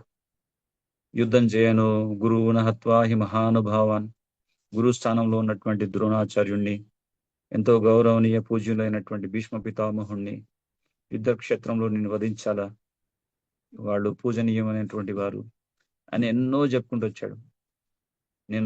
నాకేమి రాజ్యం మీద వ్యామోహం లేదు, రాజ్యాకాంక్ష లేదు, కావాలంటే దుర్యోధనుడు వాళ్ళు వచ్చి నన్ను హతమార్చి రాజ్యాన్ని తీసుకోవచ్చు, వాళ్ళందరినీ చంపి నేను ఏ విధంగా రాజ్యాన్ని భోగించాలి, చాలా ఎక్స్క్యూజెస్ అన్ని చెప్తూనే వచ్చారు అర్జునుడు. కానీ కృష్ణుడు అంటారు, అర్జున నువ్వు చాలా గొప్ప విద్వాంసుడిగా గొప్ప పండితుడిగా మాట్లాడుతున్నావు, కానీ నేను ఏదైతే చెప్తున్నానో అది నువ్వు చేయడానికి సిద్ధం లేవు అంటూ మొత్తం భగవద్గీత అంతా బోధించారు కృష్ణుడికి. సో అప్పుడు భగవంతుడు అంటాడు, నష్టమోహ స్మృతిర్లబ్ధ్వా, నా మోహం అనేది ఇప్పుడు నశించిపోయింది కృష్ణ, నా స్మృతి నాకు తిరిగి వచ్చింది. కరిష్యే వచనం తవ, ఇక మీద నుంచి మీరు ఏది చెప్తే అది నేను చేస్తాను. మీరు యుద్ధం చేయాలని చెప్పి మీరు కోరుకుంటున్నారు, సో మీ కోరిక మేరకు మళ్ళీ నేను యుద్ధం చేయడానికి సంసిద్ధున్నాయని చెప్పేసి తన యొక్క గాంధీవాన్ని చేపట్టి అప్పుడు యుద్ధం చేశాడు అర్జునుడు. సో శరణాగతి అంటే ఇదే ప్రభు. శరణాగతి అంటే భగవంతుడు ఏదైతే కోరుకుంటున్నాడో అది మనం చేయడానికి ఎప్పుడైతే మనం సిద్ధం అవుతామో అదే శరణాగతి. సో అది బయట ఎవరో వచ్చి మనకు సర్టిఫై చేయలేరు, Prabhu you are completely surrender సోర్ అని మనకి సర్టిఫికేషన్ ఇవ్వలేరు. అది మనంతటా మనమే ఆత్మ పరిశీలన చేసుకుంటూ మనం కనిపెట్టుకోవచ్చు, నేను భగవంతుడు గురువు చెప్పిన దానికి పూర్తిగా అంకిత భావంతో చేస్తున్నాను లేదా. అది ఏదైతే మనం చేయలేదనుకోండి, అప్పుడు అనుకోవాలి ఇంకా వెళ్ళాల్సింది చాలా దూరం, ఇంకా చాలా దూరం వెళ్ళాల్సింది ఉంది. అలా మనం ఆత్మ పరిశీలన చేయాలి. ఇప్పుడు సెల్ఫ్ ఇంట్రోస్పెక్షన్ అంటారు, అంటే ఆత్మ పరిశీలన అనేది మనం చేస్తూనే ఉండాలి. సో మీరు అడిగిన క్వశ్చన్ కూడా అలాగే ఉంది, self introspection. Yes, whether I'm doing completely getting surrender or not, మనకి అర్థమవుతుంది. థ్యాంక్ యూ గురూజీ. కొన్నిసార్లు ఇంట్లో కూడా ఫ్యామిలీ మెంబర్స్ అంటే వాళ్ళు they are making fun of me in the sense, వాళ్ళు ఏమంటారంటే, ఓ కృష్ణ కృష్ణ అంటావు కానీ నీ కోపం తగ్గలేదు, కృష్ణ కృష్ణ అంటావు కానీ అరుస్తూనే ఉన్నావు, నీకు ఇక్కడ ప్రాబ్లం ఉంది, అక్కడ ప్రాబ్లం ఉంది, నువ్వు చేసే పూజలు ఎందుకు పూజలు ఇవన్నీ. నేను ఏకాదశి వ్రతం 1 year నుంచి సీరియస్గా ఫాలో అవుతున్నాను, చేసుకుంటున్నాను. తులసి మారాణి ప్రార్థనలు చేస్తున్నాను. ఇవన్నీ గత 1.5 year నుంచి స్టార్ట్ అయినాయి బాగా. ఇంకొంచెం భగవంతుడి దగ్గరికి వెళ్ళాలని ట్రై చేస్తున్నాను, విశ్వప్రయత్నం చేస్తున్నాను. మొన్న మన ఈ గురువారం రోజు కూడా నేను ఉపవాసం అన్ని ట్రై చేసుకుంటున్నాను అనమాట. సో ఇట్లా చేస్తున్నా కానీ ఇప్పుడు మీరు అన్నట్టు ఇప్పుడు కామ క్రోధ లోభ మదం ఆశ్చర్యం ఆ కామ క్రోధంలోనే అయిపోతున్నా, ఇంకా ముందుకు వెళ్ళాలని ట్రై చేస్తున్నా కానీ విశ్వ ప్రయత్నం చేస్తున్నది Prabhuji. So hopefully one day ఎప్పుడు వస్తుందో తెలియదు కానీ చేరుకుంటాను అనుకుంటున్నాను నేను. Definitely the day will come Prabhu, కానీ ఇక్కడ ఓర్పు కావాలి, you should be patient. So ఎప్పుడైతే మనం ప్రయత్నం అనేది చేయడం ఆపేస్తామో అప్పుడు మనం ఓడిపోతాం. కానీ ఈ కామ క్రోధ లోభ మదం మాత్సర్యాలు అనేవి కొంతమందికి ఒకే జన్మ పట్టవచ్చు, కొంతమందికి ఇంకెన్నో జన్మలు పట్టవచ్చు. అదంతా కూడా వాళ్ళ పూర్వక చేసుకున్నటువంటి కర్మానుసారంగా అది ఉంటుందన్నమాట. ఒకసారి ఒక భక్తుడు అలా మందిరానికి వచ్చాడు, కొత్తగా ఆయనకి ఏమీ పరిచయం లేదు ఇస్కాన్ అంటే ఏంటో. ఒక రెస్టారెంట్లో వెళ్ళాడు, ఏదో ప్రసాదాన్ని ఆర్డర్ చేశాడు. ఎవరో భక్తుడు వచ్చి మాట్లాడాడు, అయ్యా నువ్వు ఫస్ట్ టైం వచ్చావు, భగవద్గీత చదువుతున్నావు అన్నాడు. సో ప్రసాదం తీసుకుంటూ ఆ భక్తుడి నుంచి విన్నాడు, సరే భగవద్గీత ఇవ్వండి అన్నాడు, జపమాలు ఇవ్వమని చెప్పాడు. సో 2 రోజుల్లో వచ్చి మందిరంలో పూర్తిగా చేరిపోయాడు. అది ఎలా సాధ్యం అవుతుంది? జస్ట్ గోవిందా రెస్టారెంట్లో ప్రసాదం తీసుకోవడానికి వచ్చినటువంటి వాడు 2 రోజుల్లో భగవద్గీత తీసుకొని జపమాల పట్టేసుకొని పూర్తిగా మందిరంలో చేరిపోయాడు అంటే ఎట్లా సాధ్యం అవుతుంది? అంటే అది వాళ్ళ పూర్వ కర్మానుసారంగా వాళ్ళు ఆల్రెడీ ఎంతో భక్తి చేస్తున్నారు, మళ్ళీ ఇప్పుడు ఈ జన్మలో కనెక్ట్ అయిపోయారు, ఈ విధంగా కనెక్ట్ అయిపోయి పూర్తిగా సరెండర్ అయిపోయారు. సో వాళ్ళకి చాలా తక్కువ టైం పట్టింది. కొంతమందికి పూర్వ జన్మ అభ్యాసం అనేది ఆధ్యాత్మిక సుకృతి అనేటువంటి అకౌంట్ తక్కువ ఉంది. సో వాళ్ళు ఈ జన్మలో అకౌంట్ని పెంచుకుంటూ పోతే వాళ్ళకి నెక్స్ట్ లైఫ్లో ఈజీ అయిపోతుంది స్పిరిచువల్ లైఫ్. లేదా నెక్స్ట్ లైఫ్ అనేది ఉండకుండా కూడా పోవచ్చు, ఈ జన్మనే ఆఖరి జన్మ అయిపోయి ఉండొచ్చు, భగవంతుడి యొక్క ధామానికి వెళ్ళిపోవచ్చు. సో మనం ఒకటి అందుకే మనకి ఉపదేశామృతంలో రూప గోస్వాములు వారు అంటారు, ఉత్సాహ నిశ్చయ ధైర్య తత్తత్ కర్మ ప్రవర్తన సంగత్యాగ శతో వృత్తి షడ్భిర్భక్తి ప్రసిద్ధ్యతి. అంటే ఈ 6 సూత్రాల్ని మనం పాటించాలి. అందులో ధైర్యాత్ అంటే ధైర్యంగా ఉండడం, అంటే ఉత్సాహాన్ని కోల్పోకుండా ఉండడం. ధైర్యం అంటే ఒక ఉదాహరణ చెప్తారు. వివాహమైనటువంటి స్త్రీ వెంటనే ఒక శిశువుని పొందాలనేటువంటి ఆకాంక్షతో ఉన్నప్పటికీ కూడా క్రమంగా భర్తను సేవిస్తూ ఆ విధంగా ఉంటే క్రమంగా ఆవిడికి గర్భవతిగా ఉంటుంది. అప్పుడు తల్లి అయ్యేటటువంటి అవకాశం దొరుకుతుంది. అదేవిధంగా భక్తుడు కూడా ఆధ్యాత్మిక జీవితాన్ని చేపట్టినప్పుడు ధైర్యంగా ఉండాలి, ఉత్సాహాన్ని కోల్పోకూడదు. నాకు ఇంకా కోపం వస్తుంది, ఇంకా క్రోధం వస్తుంది. ఒక్కొక్కసారి మనం జపం చేస్తుంటే కూడా ఇంకా అప్పుడప్పుడు మనలో ఉన్నటువంటి అనర్థాలన్నీ బయటికి వెళ్ళిపోతున్నాయి. జస్ట్ లైక్ స్వచ్ఛమైనటువంటి ఒక నదిలో నీరు స్వచ్ఛంగా ఉన్నట్టు కనపడతాయి, కానీ ఆ నది నుంచి మనం దాన్ని తవ్వుతూ దాని కింద నదిలో పేరుకుపోయినటువంటి ప్లాస్టిక్ అన్ని తీస్తుంటే అప్పుడు బయటపడుతుంటాయి. సో అదేవిధంగా జపం చేస్తూ సాధన చేస్తున్నాం, మళ్ళీ ఈ ఆలోచనలు ఎందుకు వస్తున్నాయి, ఇంకా కోపం పెరిగిపోతుంది, కాపం పెరిగి ఇవన్నీ అనర్థాలని మళ్ళీ మన మీద దాడి చేస్తున్నాయి ఏంటని భయపడాల్సినటువంటి అవసరం లేదు. జస్ట్ లైక్ ఒక రూమ్ ని మనం క్లీన్ చేసేటప్పుడు రూమ్ క్లీన్ చేయనప్పుడు బాగా నీట్ గా ఉంటుంది, కానీ ఎప్పుడైతే చీపురు బట్టి ఊడవడం మొదలు పెడతామో అప్పుడు పేరుకుపోయినటువంటి చెత్త చెదారం అంతా బయటపడుతుంది. సో అదే విధంగా జపం చేస్తున్నామంటే క్లీనింగ్ ప్రాసెస్ స్టార్ట్ అయిందని. సో ఆ విధంగా మనం భావించాలి, కొనసాగిస్తుంటారు, కానీ అధైర్యపడకూడదు, ప్రయత్నాన్ని ఆపకూడదు ఎట్టి పరిస్థితుల్లో కూడా. సో క్రమంగా మనం చేస్తూ one day will really be successful in our spiritual life. So let's hope for the best and do let's continue. అంటే మన సాధన మనం చేస్తూ ఉందాం. హరే కృష్ణ. హరే కృష్ణ. బాలశంకర్ ప్రభుజీ, మీరు ఎక్కడి నుంచి ప్రభుజీ జాయిన్ అవుతున్నారు? ఇక్కడ డాలస్, ఫ్రిస్కో నుంచి. Okay, nice. యా, మీరు మేము కూడా ఫ్రిస్కోలోనే ఉంటాము, సో మీరు నన్ను చూసే ఉంటారేమో. సో యా, చాలా ఇంపార్టెంట్ క్వశ్చన్ అడిగారు సిన్సియర్గా. మీ ఎఫర్ట్స్ డెఫినెట్గా ఫలిస్తాయి ప్రభుజీ. అండ్ కీర్తిరాజ్ ప్రభుజీ, నేను అదే ఎగ్జాంపుల్ నేను కూడా యాడ్ చేద్దాం అనుకున్నాను. ఈరోజే నేను శైల ప్రభుపాద్ లెక్చర్ వింటున్నాను, దాంట్లోనే ప్రభుపాద్ చెప్తున్నారు సేమ్ ఎగ్జాంపుల్. ఎప్పుడైతే ఒక అమ్మాయి పెళ్లి చేసుకొని తల్లి కావాలనుకుంటుందో she has to wait, she has to have patience. ఆ పేషెన్స్ అనేది మనకు చాలా important, enthusiasm and patience. Thank you so much Prabhuji.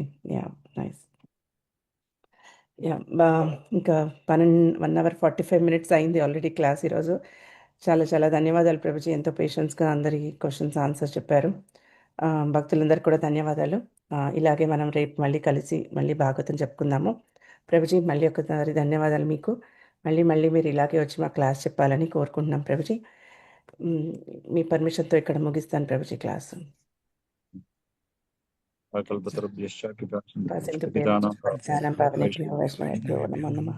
శ్రీమద్ భాగవతం की जय, श्रील प्रभुपाद की जय, कीर्तिराज प्रभु जी की जय. Thank you, Prabhuji. Hare Krishna. Thank you very much, Prabhuji. Hare Krishna. Hare Krishna.